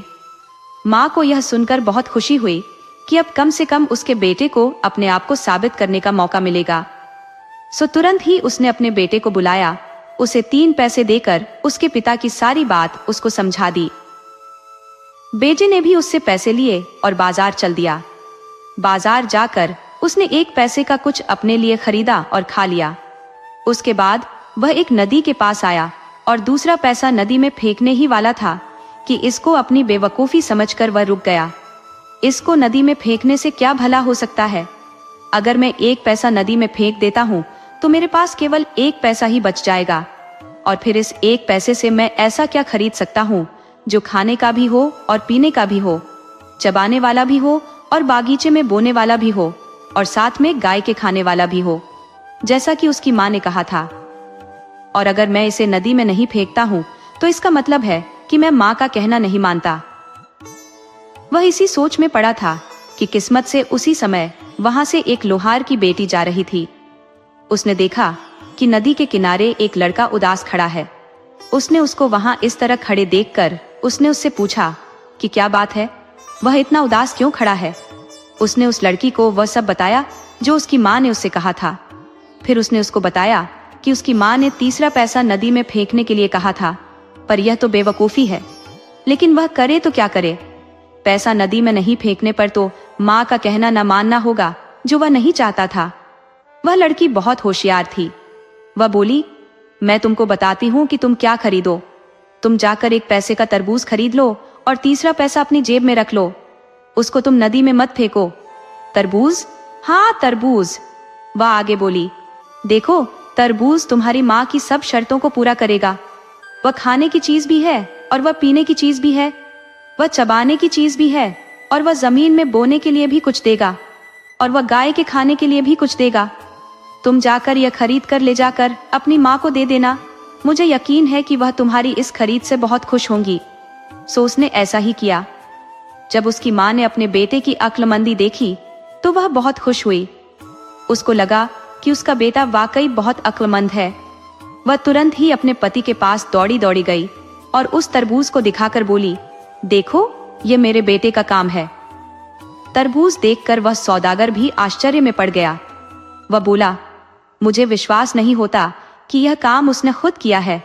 उसे तो अक्ल ही नहीं है। जरूर किसी ने उसको यह करने की सलाह दी है। फिर उसने अपने बेटे की तरफ देखकर उससे पूछा, तुमसे यह करने के लिए किसने कहा? वह बोला, एक लोहार की लड़की ने मुझे यह सलाह दी थी। सौदागर अपनी पत्नी की तरफ देखकर बोला, देखा तुमने, मुझे मालूम था कि यह इस बेवकूफ का काम ही नहीं है। खैर चलो, अगर तुम राजी हो तो और इसकी इच्छा हो, इसकी शादी उस लोहार की बेटी से कर दो जो खुद इतनी होशियार है और उसने इसमें अपनी इतनी रुचि दिखाई है। माँ बोली, इससे अच्छी तो कोई बात हो ही नहीं सकती। अगले कुछ दिनों में सौदागर लोहार के घर गया और उसकी लड़की को देखकर आया जिसने उसके बेटे की सहायता की थी। जब वह उसके घर पहुंचा तो लड़की ने ही दरवाजा खोला। सौदागर ने उससे पूछा, बेटी क्या तुम घर पर अकेली हो? लड़की बोली, जी हाँ। सौदागर ने पूछा, तुम्हारे माता पिता कहाँ हैं? वह बोली, मेरे पिता एक कौड़ी का लाल खरीदने गए हैं और मेरी माँ शब्द बेचने गई है, पर वे लोग जल्दी ही आने वाले होंगे। जब तक वे आए तब तक अंदर आकर आप उनका इंतजार करें। लड़की की बात सुनकर सौदागर कुछ सोच में पड़ गया और कुछ न समझते हुए पूछा, तुमने क्या कहा कि तुम्हारे माता पिता कहाँ गए हैं? लड़की बोली, मेरे पिता एक कौड़ी का लाल यानी लैंप के लिए तेल खरीदने गए हैं और मेरी माँ कुछ शब्द बेचने यानी किसी की शादी का रिश्ता तय करने गई है। सौदागर लड़की की होशियारी की बातें सुनकर भौंचक्का रह गया, पर उसने अपने विचारों को प्रकट नहीं होने दिया। इसी समय लोहार और उसकी पत्नी घर वापस लौट आए। वे अपने घर में इतने बड़े और अमीर सौदागर को देखकर बहुत आश्चर्यचकित हुए। उन्होंने उसको सलाम किया और पूछा, आपने इस गरीब के घर आने का कष्ट कैसे किया? सौदागर बोला, मैं अपने बेटे के लिए आपकी बेटी का हाथ मांगने आया हूँ। लोहार ने इस रिश्ते को तुरंत ही स्वीकार कर लिया। शादी का दिन तय कर लिया गया और सौदागर अपने घर वापस लौट गया। घर आकर वह अपनी पत्नी से बोला कि यह सब ठीक है। लोहार शादी के लिए राजी हो गया है और शादी का दिन भी पक्का हो गया है। तुरंत ही यह खबर सब जगह फैल गई कि लोहार की बेटी की शादी सौदागर के बेटे से हो रही है। लोगों ने बात करना शुरू कर दिया कि सौदागर अपने बेटे की शादी अपने से नीचे घर में कर रहा है। यह ठीक नहीं है। कुछ लोग तो यहाँ तक पहुँच गए कि उन्होंने सौदागर के बेटे के पास जाकर उसे चेतावनी दी कि वह लोहार से जाकर कहे कि अगर उसने अपनी बेटी की यह गलत शादी की तो वह उसकी बेटी की रोज 7 बार जूतों से पीटेगा। उन्होंने सोचा कि उसकी इस धमकी से लोहार शायद डर जाएगा और यह सगाई तोड़ देगा। उन्होंने उससे आगे कहा कि अगर ऐसा नहीं हुआ और फिर भी तुम्हारी शादी उससे हो गई तो पहले दिन ही तुम अपनी पत्नी को इस तरह से मारोगे ताकि वह तुम्हें आगे तंग न करे और तुम्हारा कहना माने। वह बेवकूफ लड़का इस प्लान को एक बहुत अच्छा प्लान समझकर मान गया और उसने वैसा ही किया। उसने लोहार से जाकर वह सब कह दिया जो लोगों ने उससे लोहार से कहने के लिए कहा था। लोहार यह सुनकर बहुत परेशान हुआ। उसने यह सब अपनी बेटी को बताया जो सौदागर के बेटे ने उससे कहा था और उससे प्रार्थना की कि वह उस आदमी से कोई संबंध न रखे। उसने कहा, ऐसी शादी करने से तो जिसमें पति पत्नी को चोर की तरह से पीटे, जिंदगी भर शादी न करना अच्छा है। लड़की बोली, पिताजी आप चिंता मत कीजिए। साफ जाहिर है कि कुछ नीच लोगों ने उनको आपसे ऐसा कहने पर मजबूर किया है, पर आप बिल्कुल परेशान ना हो, ऐसा कभी नहीं होगा। एक आदमी के कहने में और उसके वही काम करने में बहुत अंतर होता है। आप मेरे लिए बिल्कुल नहीं डरें। जो कुछ उन्होंने कहा है वैसा कभी नहीं होगा। जिस दिन की शादी तय हुई थी उस दिन धूमधाम से शादी हो गई। आधी रात को दुल्हा उठा और यह सोचते हुए कि उसकी पत्नी सो रही थी, उसने एक जूता उठाया और उसको उससे मारने ही वाला था कि पत्नी ने अपनी आंखें खोल दी। वह बोली, ऐसा नहीं करते। शादी की पहली रात को ही लड़ना झगड़ना अपशकुन होता है। कल को अगर तुम चाहो तो मुझे मार लेना, पर आज की रात तो तुम मुझसे मत लड़ो। अगली रात दुल्हे ने दुल्हन को मारने के लिए फिर से अपना जूता उठाया तो उसने फिर से उससे प्रार्थना की, अगर पति पत्नी शादी के पहले हफ्ते में ही एक दूसरे का अपमान करे तो यह बहुत बड़ा अपशकुन होता है। मैं जानती हूँ कि तुम एक बहुत ही अक्लमंद आदमी हो और तुम मेरी बात सुनोगे। तुम अपना ये काम 8वें दिन के लिए रख लो। उस दिन तुम मुझे जितना चाहे उतना मार लेना। लड़का राजी हो गया और उसने अपने हाथ में लिया हुआ जूता एक तरफ फेंक दिया। मुसलमानों के रीति रिवाजों के अनुसार 7वें दिन लड़की अपने पिता के घर आई। जब लड़के के दोस्त लोग उससे मिले तो वे बोले, आहा, तो उसने तुम्हें भी अच्छा बना दिया। तुम कितने बेवकूफ हो, हमें मालूम था कि ऐसा ही होगा। इस बीच सौदागर की पत्नी अपने बेटे के आगे के जीवन के बारे में सोच रही थी। वह सोच रही थी कि अब समय आ गया है जब उसको आजादी से रहना चाहिए। सो उसने अपने पति से कहा, तुम उसको कुछ सामान दे दो और उसको बेचने के लिए उसे बाहर जाने दो। सौदागर बोला, कभी नहीं। उसके हाथ में यह सब देना तो ऐसा होगा जैसे पैसे को पानी में फेंकना। वह तो उस सबको बर्बाद कराएगा। पत्नी बोली, अब जाने भी दो, उसको अक्ल इसी तरह से तो आएगी। उसको कुछ पैसे दो और उसको दूर देशों की यात्रा पर भेज दो। अगर उससे वह कुछ पैसा कमाता है तो कम से कम हम उससे यह उम्मीद रख सकते हैं कि वह पैसे की कीमत समझेगा, और अगर वह पैसा गंवा कर और गरीब होकर लौटता है तो हम यह उम्मीद करेंगे कि जब वह दोबारा कमाएगा तब उसकी कीमत समझेगा। वह किसी भी हालत में लौटे, हम फायदे में रहेंगे। इनमें से किसी भी अनुभव के बिना वह कुछ नहीं सीख सकता। इस तरह सौदागर की पत्नी ने सौदागर को अपने बेटे को अकेले व्यापार पर भेजने के लिए राजी कर लिया। उसने अपने बेटे को बुलाया, उसको कुछ पैसे दिए, कुछ सामान दिया और कुछ नौकर उसके साथ करके उसे व्यापार करने भेज दिया। इस तरह वह नौजवान सौदागर अपने नौकरों के साथ व्यापार पर चल दिया। उनका कारवां बहुत दूर नहीं गया था कि वे सब एक बहुत बड़े बागीचे के पास से गुजरे। उस बागीचे के चारों तरफ एक बहुत ऊंची चहारदीवारी खींची हुई थी। नौजवान सौदागर ने पूछा, यह क्या जगह है? इसके अंदर जाओ और देख कर आओ। उसके नौकर लोग गए और वापस आकर उसे बताया कि उस चहारदीवारी के अंदर एक बहुत बड़े बागीचे में एक बहुत बड़ी और शानदार बिल्डिंग है। इस पर वह नौजवान सौदागर खुद उस बागीचे के अंदर गया। जब वह उस बड़ी और शानदार बिल्डिंग को देख रहा था तो उसमें उसको एक बहुत सुंदर लड़की दिखाई दी। उस लड़की ने उसको नड़ खेलने के लिए अंदर बुलाया। ये लड़की एक बहुत बड़ी जुआरी थी। इसको वे सब चालें आती थी जिनसे वह अपने साथ खेलने वाले का सारा पैसा ले लेती थी। उसकी एक सबसे प्रिय चाल ये थी कि जब वह खेलती थी तो एक बिल्ली अपने साथ रखती थी, जो उसने इस तरह से सिखा रखी थी कि जब वह उसको इशारा करती थी तो वह लैंप के पास जाकर उसको बुझाकर अंधेरा कर देती थी। ऐसा इशारा वह उसको तब करती थी जब वह अक्सर हार रही होती थी, और इस तरह से वह अपने साथ खेलने वाले का सारा पैसा हड़प लेती थी। यही चाल उसने इस नौजवान सौदागर के साथ भी खेली और उसका काफी पैसा जीत लिया। और उसका केवल पैसा ही नहीं बल्कि उसकी हर चीज चली गई। उसका पैसा, उसका सामान, उसके नौकर, यहाँ तक कि वह खुद को भी हार गया। और अब जब उसके पास कुछ नहीं बचा तो उसको जेल में डाल दिया गया। यहाँ उसके साथ बहुत बुरा बर्ताव किया गया। अक्सर वह सिर उठाकर अल्लाह से प्रार्थना करता कि वह उसे इस हालत से बचाने के लिए इस दुनिया से उठा ले।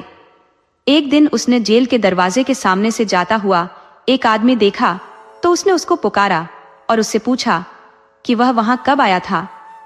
आदमी ने जवाब दिया कि वह फलां फलां देश से आया था, और उसने अपने देश का वही नाम बताया जिसमें उसका पिता रहता था।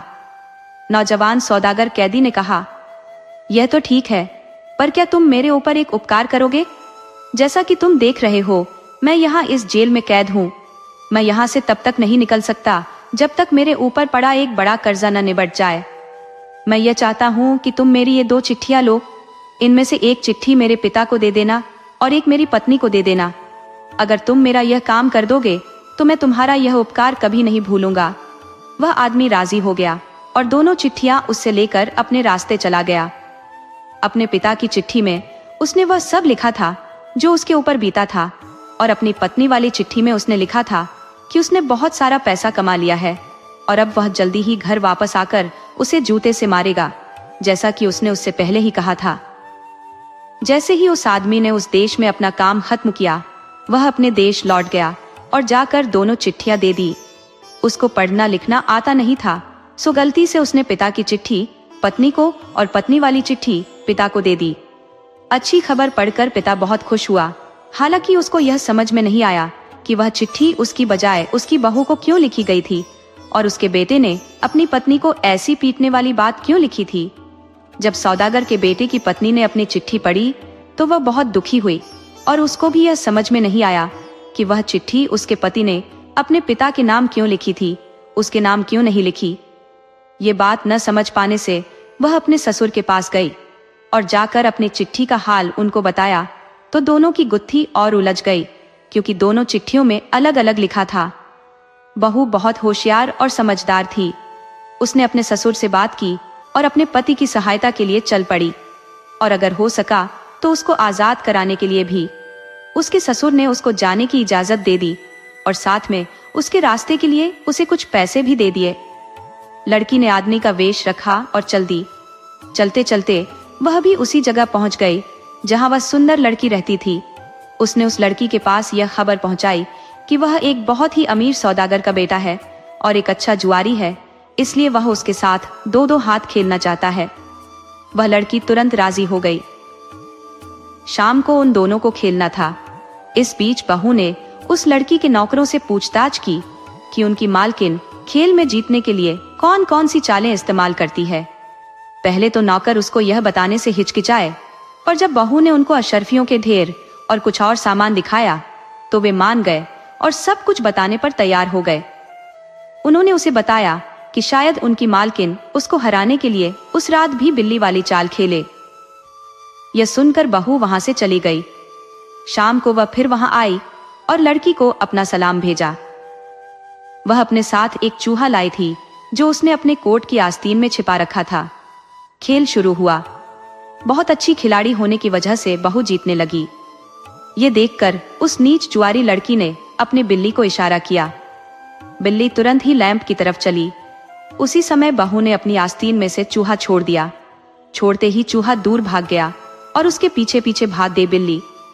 कमरे की सारी चीजें इधर उधर हो गई। लड़की कुछ परेशान सी हो गई तो बहू बोली, क्या हम अपना खेल शुरू करें?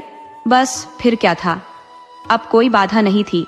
सो बहू वह बाजी भी जीत गई और फिर दूसरी तीसरी चौथी वह सब कुछ जीतती चली गई। उसने न केवल अपने पति के पैसे और सामान ही जीत लिया, बल्कि उस लड़की का पैसा, सामान, नौकर, महल आदि सब कुछ जीत लिया। इतनी आसानी से सब कुछ जीता हुआ सामान उसने बड़े बड़े बक्सों में बंद किया। वहां के सारे कैदियों को आजाद किया। उसका पति भी दूसरे कैदियों के साथ उसे धन्यवाद देने के लिए वहां आया, पर वह उसे उस वेश में पहचान न सका। उसने उसे ध्यान से देखा और पूछा कि क्या वह उसका सरदार बनना चाहेगा। मजबूरी की हालत में उसने उसका सरदार बनना स्वीकार कर लिया। बहू ने उसके फटे मैले कपड़े उतरवाकर सरदारों जैसे कपड़े पहनवाए। सरदार ने ही फिर उनके वहां से जाने का इंतजाम किया। उसके पुराने कपड़े लकड़ी के एक छोटे से बक्से में रख दिए गए। सारे बक्सों की चाबियां सरदार के हवाले कर दी गई, पर जिस बक्से में नौजवान सौदागर के पुराने कपड़े थे, उस बक्से की चाबी बहू ने अपने पास रखी। जब सब तैयारियां हो गई तब वे सब वहां से चल दिए। उस नीच लड़की को उन्होंने अपने साथ ले लिया। जब वे सब अपने देश के पास पहुंचे तो बहू ने सरदार से कहा, मुझे अपना एक जरूरी काम है तो मैं इस तरफ जाता हूं, पर तुम मेरी चिंता मत करना। तुम सीधे शहर चले जाओ और ये सब सामान अपने साथ ले जाओ। इस सब सामान को अपने घर में संभाल कर रख देना जब तक मैं लौट कर आता हूँ। मैं तुम्हारे पिता को जानता हूँ और तुम्हारे ऊपर भरोसा कर सकता हूँ। अगर मैं 20 दिनों तक ना आऊं तो ये सारी चीजें तुम्हारी हैं। इतना कहकर बहू तो अपने घर चली गई और उसका सरदार, उस नीच लड़की, नौकर चाकर और सब सामान के साथ अपने घर चला गया। अपने घर पहुंचकर बहू ने अपने पिता से यह मामला छिपाने के लिए कहा। कुछ दिनों बाद वह अपनी ससुराल गई तो जैसे ही उसके पति ने उसे देखा तो बोला, क्या तुम्हें मालूम है कि मुझे तुम्हें कितनी बार पीटना है? ऐसा कहकर उसने अपना जूता निकालने का बहाना किया। उसके माता पिता बोले, छी छी, क्या तुम घर में आने के इस शानदार मौके को ऐसे नीच काम करके मनाओगे? उसकी पत्नी बोली, अब मुझे पता चला। अब तक मैं सोचती थी कि शायद तुम में कुछ अक्ल आ गई होगी, पर लगता है कि तुम वैसे के वैसे ही रहे। इधर देखो, वह बक्सा मेरे पास लाओ, उसको खोलो और उसमें रखे गंदे कपड़े देखकर बताओ कि ये कपड़े किसके हैं, तुम्हारे या किसी और के। इनको देखो और याद करो कि जेल के रखवालों ने तुम्हारे साथ कैसा व्यवहार किया था, कितनी जोर जोर से मारा था उन्होंने तुमको, कितना खराब और कितना कम खाना दिया था उन्होंने तुमको, और कितनी गालियां दी थी उन्होंने तुमको। ये याद करके तो तुम कांप जाते होगे ना। सुनो, मैं ही वह अमीर सौदागर का बेटा हूँ जिसने तुमको छुड़ाया है। जो चिट्ठी तुमने अपने पिता को लिखी थी वह इत्तेफाक से मेरे पास आ पहुंची। मैंने तुम्हारा दुख पढ़ा और तुरंत ही तुमको छुड़ाने के लिए चल पड़ी। मैंने एक नौजवान सौदागर का वेश रखा और जाकर उस लड़की से मिली जिसने तुम्हें बेवकूफ बनाया था। मैं उसके साथ खेली और तुम्हारा सब कुछ जीत लिया जो तुमने हारा था, और इसके अलावा उस लड़की का भी सब कुछ जीत लिया। यही वह लड़की है। जाओ और जाकर उससे पूछो कि वह मुझे पहचानती है कि नहीं। उस जुआरी लड़की ने कहा, हाँ हाँ, यही है वह। सौदागर का बेटा तो यह सुनकर भौंचक्का रह गया। उसके मुंह से तो कोई बोल ही नहीं फूटा। सौदागर की पत्नी ने अपनी बहू की तरफ देखा और उसको आशीर्वाद दिया। सौदागर खुद अपने बेटे से इतना नाउम्मीद और गुस्सा था कि वह न तो कुछ बोल सका और न ही कुछ कर सका। आखिर उसने अपनी पत्नी की तरफ देखा और बोला, अब तुम्हें विश्वास हो गया कि तुम्हारा बेटा कितना बेवकूफ है। यह सब सामान और जवाहरात बहू को दे दो, वह उसके लिए बहुत ज्यादा अच्छी है। दोस्तों, आपको कहानी कैसी लगी अपने सुझाव कमेंट करना न भूले। तो चलिए आज की अगली कहानी शुरू करते हैं।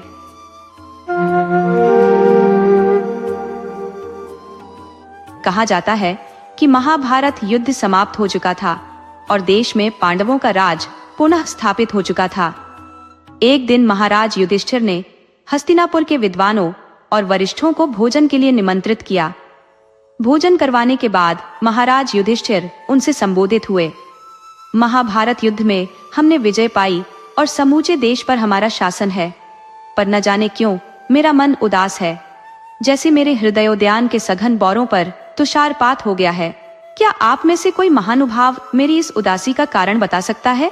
कुछ क्षणों के बाद एक वयोवृद्ध महानुभाव ने कहा, महाराज, युद्ध में असंख्य लोगों का खून बहा, लाखों घर बर्बाद है गए, अनेक माताओं की आंखों के तारों को मौत के घाट उतारा गया, दुल्हनों के मेहंदी रचे हाथ फीके पड़ गए, हस्तिनापुर की गलियों और बाजारों में शोणित के नद बह गए। यहाँ का कण कण रक्त रंजित है, इसीलिए आपका मन अशांत एवं उदास है। इस पातक से मुक्ति पाने के लिए आपको प्रायश्चित्त स्वरूप अश्वमेध यज्ञ रचाना चाहिए। ये सुनकर निर्णय लिया गया कि अश्वमेध यज्ञ रचाया जाए। इस बारे में श्री कृष्ण जी को भी अवगत कराया गया। अब यहाँ यह प्रश्न उठाया गया कि इस यज्ञ में वेद पाठ कौन करेगा तथा यज्ञ के प्रमुख पंडित का पद किसे दिया जाएगा। इस काम के लिए कोई उच्च कोटि का विद्वान तथा महान साधक ही चुना जाना चाहिए। अंत में इस बात का निर्णय लिया गया कि यह पद श्री कृष्ण ही संभाल लेंगे और उन्हें सूचित करने के लिए पांडवों के मंझले भाई भीम को भेजा गया ताकि श्री कृष्ण यज्ञ का श्री गणेश करें। भीम संदेश लेकर द्वारिका नगरी में श्री कृष्ण जी के पास पहुँचे। श्री कृष्ण ने जब भीम से संदेश सुना तो उन्होंने भीम से कहा कि मुझसे भी श्रेष्ठ और उत्तम विद्वान कश्मीर में है। इस विद्वान का नाम वाग्भट्ट है।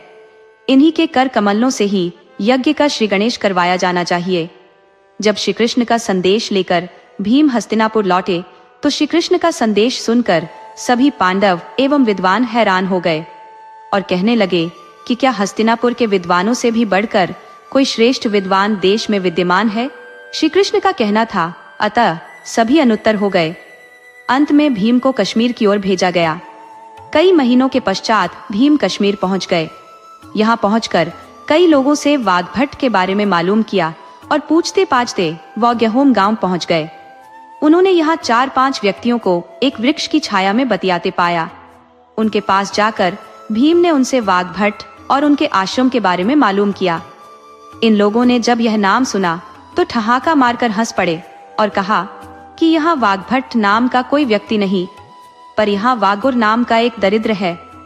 वर्षा घाम में हल चलाते चलाते जिसका अंग अंग डीला हो जाता है, संभवतः उसी ने तुम्हारे सामने अपने बारे में बतंगड़ बनाया होगा। फिर भी जाओ, वह वहां खेत में हल जोत रहा है और वह उधर उसकी झोपड़ी है। वहां उसकी पत्नी से मालूम करना। ये सुनकर भीम झोपड़ी की ओर गया और वहां पहुंचकर वाघभट्ट की पत्नी से मिला। वह उस समय चक्की पीस रही थी। माता, श्रीमान वाघभट्ट जी कहाँ है? भीम ने पूछा। वत्स, वे वहां उस पेड़ तले हल जोत रहे हैं, वाघभट्ट की पत्नी ने उत्तर दिया। भीम खेत की ओर चल पड़े। वहां इन्होंने एक काले कलूटे व्यक्ति को, जो केवल कौपीन धारे हुए था, हल जोतते देखा। इसे देखते ही भीम के चेहरे पर घृणा सी छा गई। सोचा, कहाँ हस्तिनापुर के पंडित और विद्वान और कहाँ यह कलूटा दरिद्र। भीम को लगा कि श्री कृष्ण ने कहीं गलती की है। न जाने कहाँ इस नंगड़ का नाम सुना है। यदि यह उस सम्मेलन में प्रविष्ट होगा तो सब कुछ भ्रष्ट हो जाएगा। भीम यही सोच रहे थे कि वाघभट्ट की पत्नी भी खेत पर वाघभट्ट के लिए खाना लेकर आ गई और भीम से पूछ बैठी, वत्स, क्या वाघभट्ट से मिले? तनिक प्रतीक्षा करो, वे यहीं इसी वृक्ष की छाया तले भोजन करने आ जाएंगे। कुछ क्षण बीते कि वाघभट्ट भी वहीं आ गया और एक अतिथि को भी आया पाया। अतिथि से औपचारिकता निभाने के बाद पूछा कि वत्स, तुम मेरे पास किस उद्देश्य से आए हो? मुझसे क्या काम है? भीम असमंजस में पड़ गए कि कहूं या न कहूं, पर उन्हें श्री कृष्ण की आज्ञा याद आई और कहा, हे द्विज श्रेष्ठ, महाराज युधिष्ठिर को अश्वमेध यज्ञ रचाना है। श्री कृष्ण ने आपको इस यज्ञ में सम्मिलित होने और प्रमुख पंडित का पद स्वीकारने का निमंत्रण दिया है। ये सुनकर वाघभट्ट हंसने लगे और बोले, न जाने कहाँ जाना था और कहाँ आ गए हो। प्रभु ही जाने तुम्हें किसको बुलाना था और तुम किसके पास आ गए। कहाँ वागुर और कहाँ अश्वमेध यज्ञ। मेरे सम्मिलित होने से तो सब कुछ गड़बड़ा जाएगा। अरे, मेरे पास पेट भर भोजन और तन भर कपड़ा नहीं है, मैं अश्वमेध यज्ञ क्या जानूं। ये कहते कहते वाघभट्ट मैले हाथों ही भात खाने लगे। भीम ने जब उनकी मलिनता देखी तो उसे घिन आ गई। सोचने लगा, यह ठीक ही कहता है, यह वह हो नहीं सकता जिसे भगवान ने इतना ऊंचा दर्जा दिया हो। इसी बीच अचानक ही उसकी दृष्टि बैलों पर पड़ी। उसने देखा कि एक कौआ हल्की मूठ पर बैठा है और बैल सही दिशा में स्वतः चल रहे हैं। भीम दृष्टिवान पुरुष थे, अतः उन्होंने इस संकेत को समझ लिया। वाघभट्ट उठ खड़े हुए और पुनः हल चलाने लगे। भीम वाघभट्ट से यज्ञ में सम्मिलित होने के लिए काफी अनुनय विनय करते रहे और कई दिन पश्चात वाघभट्ट ने यज्ञ में शामिल होने की हामी भरी। साथ ही यह शर्त रखी कि मैं उस धरती पर अन्न ग्रहण नहीं करूंगा जो धरती मानव शोणित से रंग गई है। मेरे लिए अत्यंत परिश्रम पूर्वक ऐसे चूल्हे पर अन्न पकाना है जिसका स्पर्श उस मिट्टी से न होता हो। भीम ने इस शर्त को स्वीकार लिया और वाघभट्ट को लेकर हस्तिनापुर की ओर चल पड़े। 3 महीनों के बाद वे हस्तिनापुर पहुंच गए। जब श्री कृष्ण ने वाघभट्ट के आगमन के बारे में सुना तो वे अपने मित्रों सहित वाघभट्ट के स्वागत के लिए आ गए। श्री कृष्ण ने वाघभट्ट के पैर पखारे और अत्यंत श्रद्धा पूर्वक उन्हें दरबार में लाए। जब वहां के ब्राह्मणों ने इस काले कलूटे व्यक्ति को देखा तो वे खीसे निपोरने लगे। वाघभट्ट यह सब देख रहे थे और मन ही मन हंसते जा रहे थे। अश्वमेध का समारंभ हुआ। श्री कृष्ण ने वाघभट्ट को ऊंचे आसन पर आसीन किया और स्वयं उनके चरणों के पास बैठ गए। यज्ञारंभ से पहले ब्राह्मणों ने आपस में कानाफूसी शुरू कर दी। जब अग्नि प्रज्वलित करने की बेला आ गई तो एक ब्राह्मण उठ खड़ा हुआ और वाघभट्ट से कहने लगा, द्विजवर, अग्नि प्रज्वलित कीजिए, अंगारे ले आइए। वाघभट्ट ने उत्तर में कहा, क्या आप आग से आग जला देंगे? फिर आप में कौन सी विशिष्टता है? हमें विश्वास था कि आप मंत्रोच्चारण से अग्नि प्रज्वलित करेंगे। क्या आज तक किसी ने मंत्रोच्चारण से अग्नि प्रज्वलित की है? वाघभट्ट ने पूछा। विप्रवर, क्या दीपक राग द्वारा दीपक नहीं जलते? यह सुनकर वाघभट्ट मौन हो गए और ब्राह्मण जोर जोर से हंसने लगे। बात सही थी। श्री कृष्ण खड़े हो गए और करबद्ध होकर वाघभट्ट से कहने लगे, महाराज, ये लोग अनजान हैं, इन पर दया कीजिए। मेरे लिए अब अग्नि को जीवादान दीजिए। ऐसा कहते उनकी आंखों से अश्रुधाराएं बह निकली, जिससे वाघभट्ट बहुत अशांत हो गए और चीख पड़े, भगवान, बस कीजिए, बस, मैं आपकी आज्ञा का पालन कर रहा हूँ। यह कहते हुए उन्होंने यज्ञ कुंड की समिधाओं की ओर उंगली से संकेत किया और अग्नि धू धू कर प्रज्वलित हो उठी। चारों दीवारों की ओर इंगित किया और वहां से वेद पाठ की ध्वनि ऐसे आने लगी जैसे हजारों ब्राह्मण समवेत स्वर में वेद पाठ कर रहे हों। युधिष्ठिर एकदम उठ खड़े हुए और वाग्भट को चम्मर डुलाने लगे। दोस्तों, आपको कहानी कैसी लगी? अपने सुझाव कमेंट करना न भूले। तो चलिए आज की अगली कहानी शुरू करते हैं।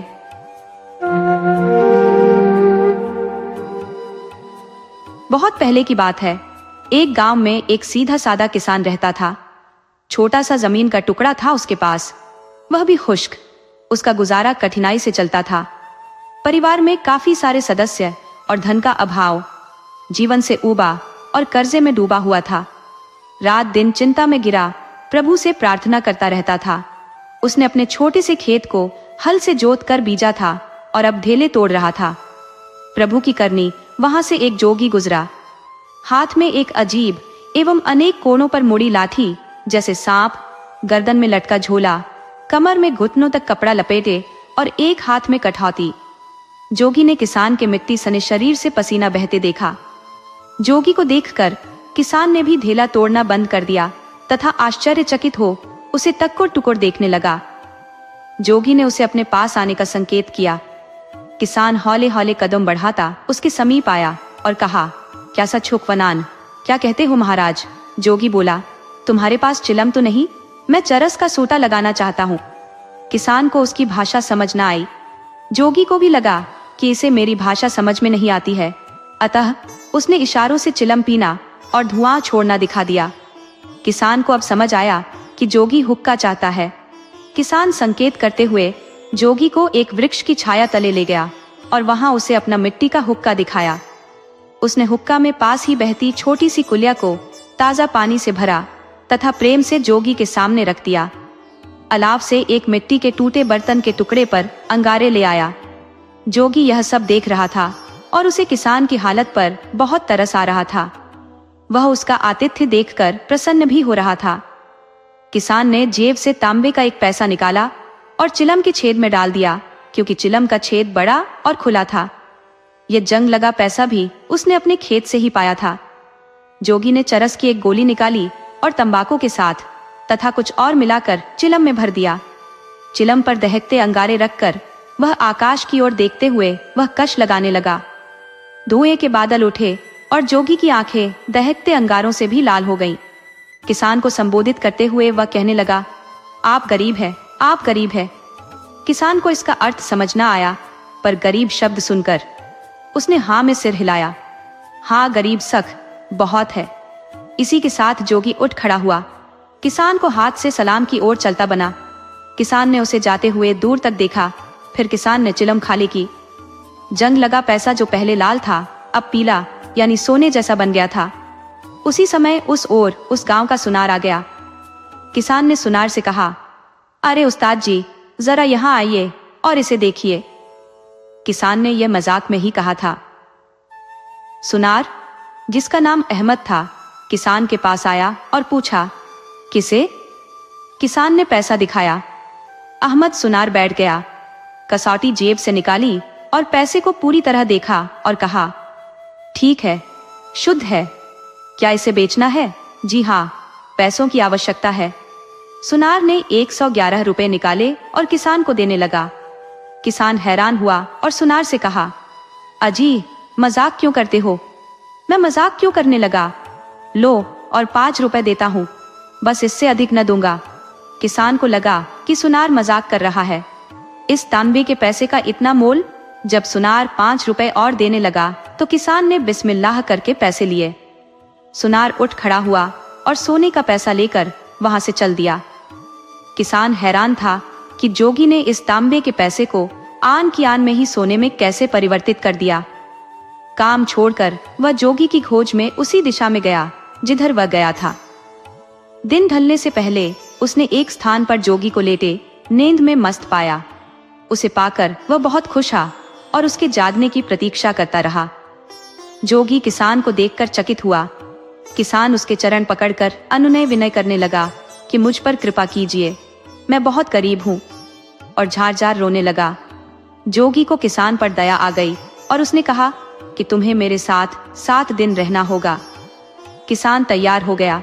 फिर जोगी ने किसान को सूखी लकड़ियां लाने और धूनी जलाने को कहा। किसान ने तुरंत ही इसे कार्यान्वित किया। जोगी ने भूमि में एक छेद बना दिया।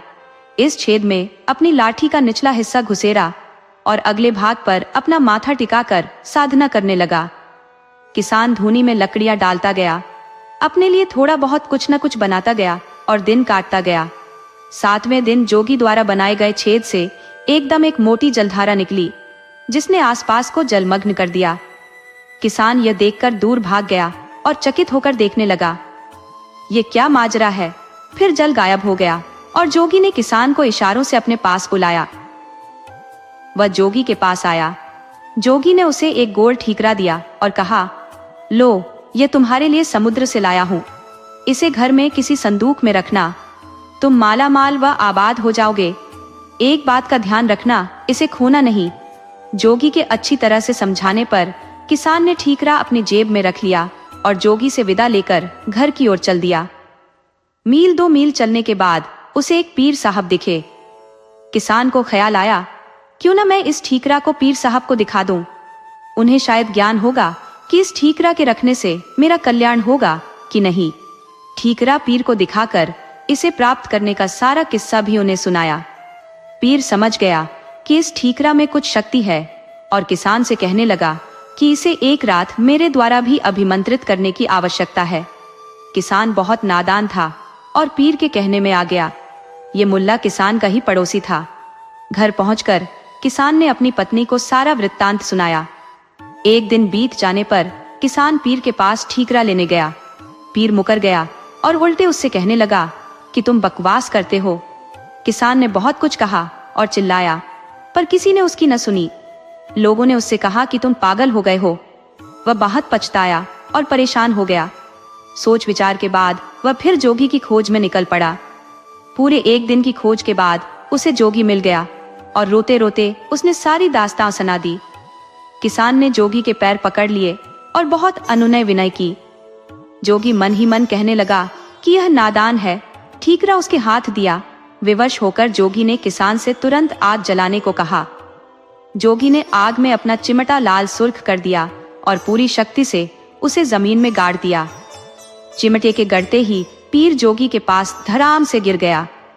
जोगी ने उससे कहा, अरे कमीने, तुमने इस सीधे सादे इंसान को क्यों लूट लिया? ये बेचारा गरीब और अभावग्रस्त है। पीर पर जैसे वज्रपात हो गया और वह लाहौल विल्लाह पढ़ने लगा। जेब से ठीकरा निकाल के दिया और बाल बाल बच गया। किसान ने अपना ठीकरा लिया और जोगी से विदा लेकर चल दिया। पीर को दंड मिला कि वह पूरे 1 महीने तक जंगल से अलाव के लिए सूखी लकड़ियां इकट्ठी करके लाए, तभी उसकी जान बख्श दी जाएगी। किसान 1 महीने में ही अपने क्षेत्र का बड़ा व्यापारी बन गया। मुल्ला जब लौटा तो हैरान हो गया और पछताया।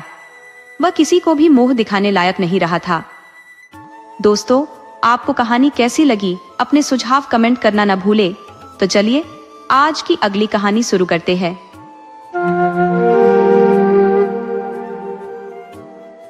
एक दिन एक ब्राह्मण ने अपनी पत्नी को अपने बिना खाना खाने से मना किया, ताकि कहीं ऐसा ना हो कि वह बकरी बन जाए। इसके जवाब में उसकी पत्नी ने भी उससे यही कहा कि वह भी उसके बिना खाना नहीं खाएगा, ताकि वह कहीं चीता न बन जाए। दोनों राजी हो गए। इस तरह काफी दिन निकल गए और दोनों में से किसी ने अपना वायदा नहीं तोड़ा। दोनों एक दूसरे के साथ ही खाना खाते थे। पर एक दिन उस ब्राह्मण की पत्नी ने अपने बच्चों को खाना देते समय उस खाने में से चखने के लिए एक कौर खुद खाकर देख लिया।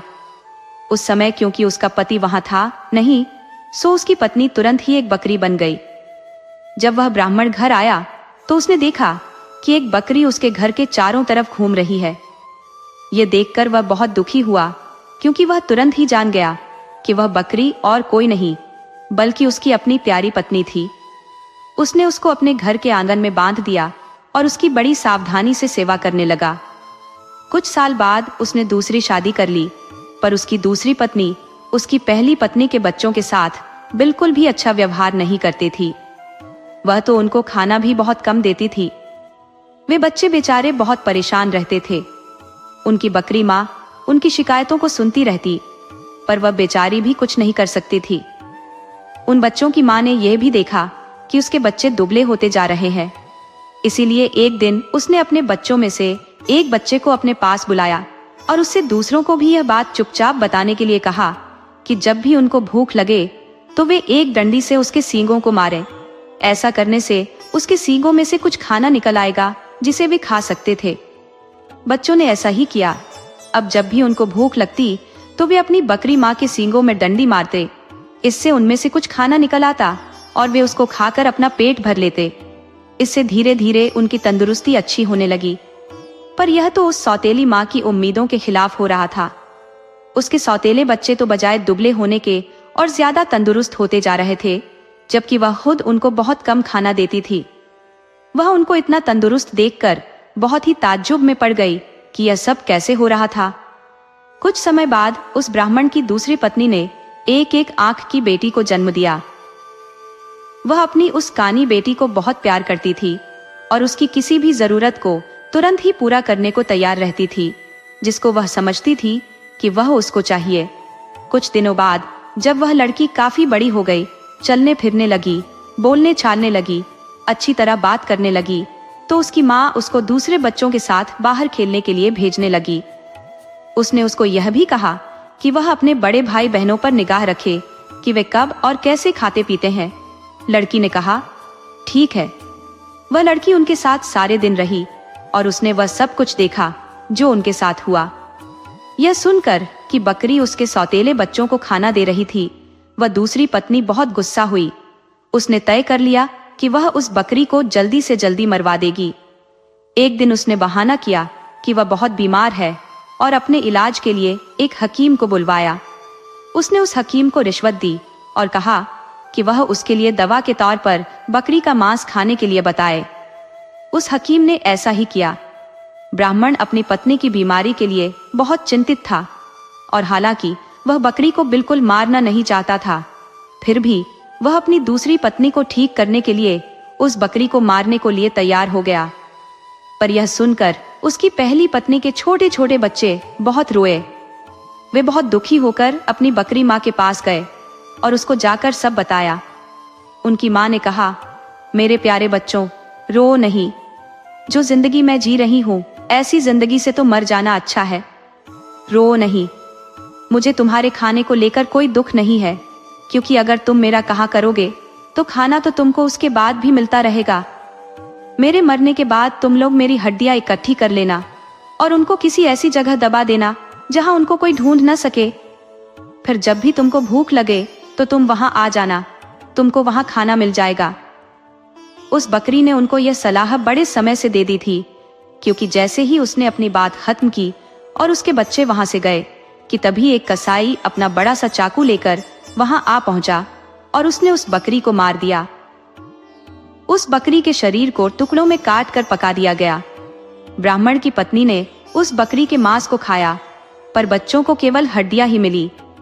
बच्चों ने उन हड्डियों का वही किया जो उनकी बकरी माँ ने उनसे करने के लिए कहा था। उन्होंने उसकी हड्डियां एक ऐसी जगह दबा दी जहां उन्हें कोई ढूंढ नहीं सकता था। जब उनको खाने की जरूरत होती तो वे वहां जाते और उन हड्डियों से खाना मांग लेते और उनको खाना मिल जाता। सो अब उनको फिर से खाना रोज और खूब मिल रहा था। अब वे भूखे भी नहीं रहते थे। उनकी तंदुरुस्ती फिर से ठीक होती जा रही थी। उस बकरी के मर जाने के कुछ समय बाद ब्राह्मण की पहली पत्नी की एक बेटी पानी के नाले में अपना चेहरा धो रही थी कि उसकी नाक की लौंग खुल गई और पानी में गिर गई। एक मछली पानी के साथ साथ उसको भी पी गई। अब हुआ यह कि एक मछियारे ने वह मछली पकड़ ली और राजा के रसोइये को बेच दी। रसोइये ने जब उस मछली को पकाने के लिए काटा तो उसको यह देखकर बड़ा आश्चर्य हुआ कि उसके अंदर तो नाक की एक लौंग थी। वह उसको लेकर राजा के पास गया तो राजा को भी उसमें रुचि हो गई। राजा ने अपने राज्य में यह मुनादी पिटवा दी कि जिस किसी की भी नाक की लौंग खो गई हो वह उसको राजा से आकर ले जाए। कुछ ही दिनों में उस लड़की का भाई राजा के पास आया और बोला कि वह नाक की लौंग उसकी बहन की थी। उसकी यह नाक की लौंग उसका चेहरा धोते समय नाले में गिर पड़ी थी। राजा ने उस लड़की को बुलाया तो वह उसकी सुंदरता और अच्छा व्यवहार देखकर इतना प्रभावित हुआ कि उसने उससे शादी कर ली और उसके परिवार की भी खूब सहायता की। दोस्तों, आपको कहानी कैसी लगी? अपने सुझाव कमेंट करना न भूले।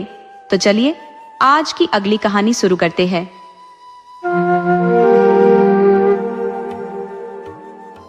ये बहुत पुरानी बात है कि एक बार कश्मीर में एक मुकद्दम अपने गांव के एक आदमी का दोस्त बन गया। ये गांव का आदमी आगे चलकर इतना बुरा साबित हुआ कि वह उससे छुटकारा पाने की सोचने लगा। पर यह जितना कहना आसान था, करना उतना ही मुश्किल था, क्योंकि उनके बीच इतनी पक्की दोस्ती हो गई थी कि वह यह भी नहीं चाहता था कि उसको बुरा लगे। इसके अलावा उसने उस आदमी को अपने कुछ भेद भी बता दिए थे। आखिर एक तरकीब उसके दिमाग में आई।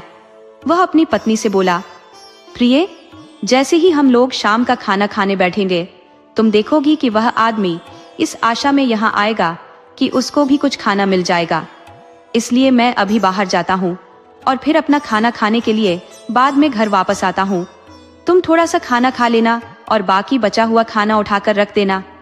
जब वह घर आए तो उससे कहना कि हम लोगों ने खाना खा लिया है, और अगर वह यह कहे कोई बात नहीं, तुम मेरे लिए कुछ खाना बना दो, तो तुम उससे कह देना कि ऐसा शर्मनाक काम तुम अपने पति की गैर हाजिरी में नहीं कर सकती। उसके साथ तमीज से पेश आना, पर उसको खाना नहीं देना। ऐसा कहकर मुकद्दम चला गया। कुछ देर में ही वह आदमी आया।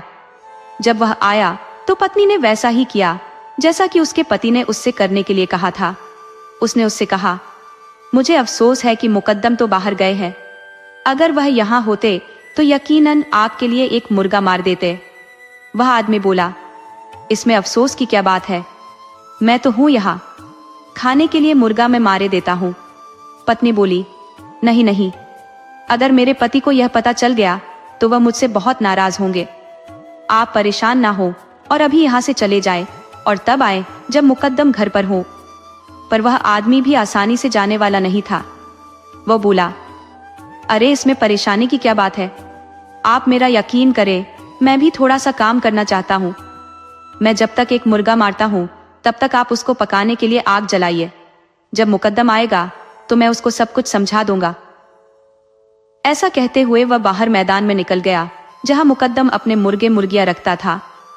वहां से उसने सबसे अच्छा एक मुर्गा पकड़ा और उसको मारने ही वाला था कि मुकद्दम की पत्नी बोली, ओह उसे मत मारो, मेरे पति खाना लेकर अभी आते ही होंगे। पर वह आदमी तो मानने वाला था नहीं। उसने मुर्गा लिया और उसे मार दिया। मुर्गा उसने मुकद्दम की पत्नी को देते हुए कहा कि वह उसको उसके लिए पका दे। इस मुश्किल से बचने का कोई और तरीका न देखकर पत्नी उसको पकाने के लिए चली गई। खाना तैयार होने से पहले ही मुकद्दम घर लौट आया। आते ही उसने अपने दोस्त को सलाम किया और कुछ सामान्य बातें पूछने के बाद वह तुरंत ही रसोई घर की तरफ दौड़ा। उसने अपनी पत्नी से पूछा कि उसने क्या किया, तो पत्नी ने उसे सब कुछ बता दिया। वह बोला, चलो इसमें कोई ज्यादा नुकसान नहीं हुआ, हमें इसको अच्छी तरह से देखना है। सुनो, जब मुर्गा तैयार हो जाए तो तुम इसे उसे थोड़ा सा ही देना और तांबे के बर्तन में देना, और बाकी बचा मुझे दे देना और मिट्टी के बर्तन में देना। सो जब खाना तैयार हो गया तो पत्नी ने वैसा ही किया। पर वह दोस्त बहुत चालाक था। उसने देखा कि उसको बहुत थोड़ा सा मुर्गा परोसा गया है और मुकद्दम के सामने बहुत सारा मुर्गा परोसा गया है। वह बोला, नहीं नहीं, ये नहीं हो सकता कि मैं तांबे के बर्तन में खाऊं और तुम मिट्टी के बर्तन में खाओ। नहीं नहीं, ऐसा कभी नहीं हो सकता। कहते हुए उसने मुकद्दम के सामने रखा, मिट्टी का बर्तन अपने सामने खिसका लिया और अपने आगे का तांबे का बर्तन मुकद्दम के आगे खिसका दिया। इस तरह मुकद्दम की सारी कोशिश बेकार गई, तो उसकी तो जैसे सांस ही रुक गई। ये मामला इस तरह हाथ से जाते देखकर वह अपनी पत्नी से बोला, कई दिनों से एक देव हमारे घर को डरा रहा है। एक दो बार वह इस समय भी आया है और उसने घर की सारी रोशनी बुझा दी है। आदमी बोला, क्या सचमुच? पत्नी ने पति का इशारा समझा और तुरंत ही लैंप बुझा दिया। लैंप बुझते ही घर में चारों तरफ अंधेरा छा गया। अंधेरे में ही मुकद्दम ने अपने दोस्त के सामने से मिट्टी का बर्तन उठाने की कोशिश की और दोस्त ने भी मुकद्दम के हाथों की हलचल को भांप लिया। उसने बर्तन को अपने बान्य तरफ रख लिया और दूसरे हाथ में लैंप पकड़ लिया और उससे मुकद्दम को बड़ी बेरहमी से पीटना शुरू कर दिया। बेचारा मुकद्दम चिल्लाया, ओ ओ। उधर मुकद्दम की पत्नी चिल्लाई, तुम मेरे पति के साथ क्या कर रहे हो? दोस्त बोला, कुछ नहीं। ये देव मेरा खाना चुराने की कोशिश कर रहा है, सावधान रहना।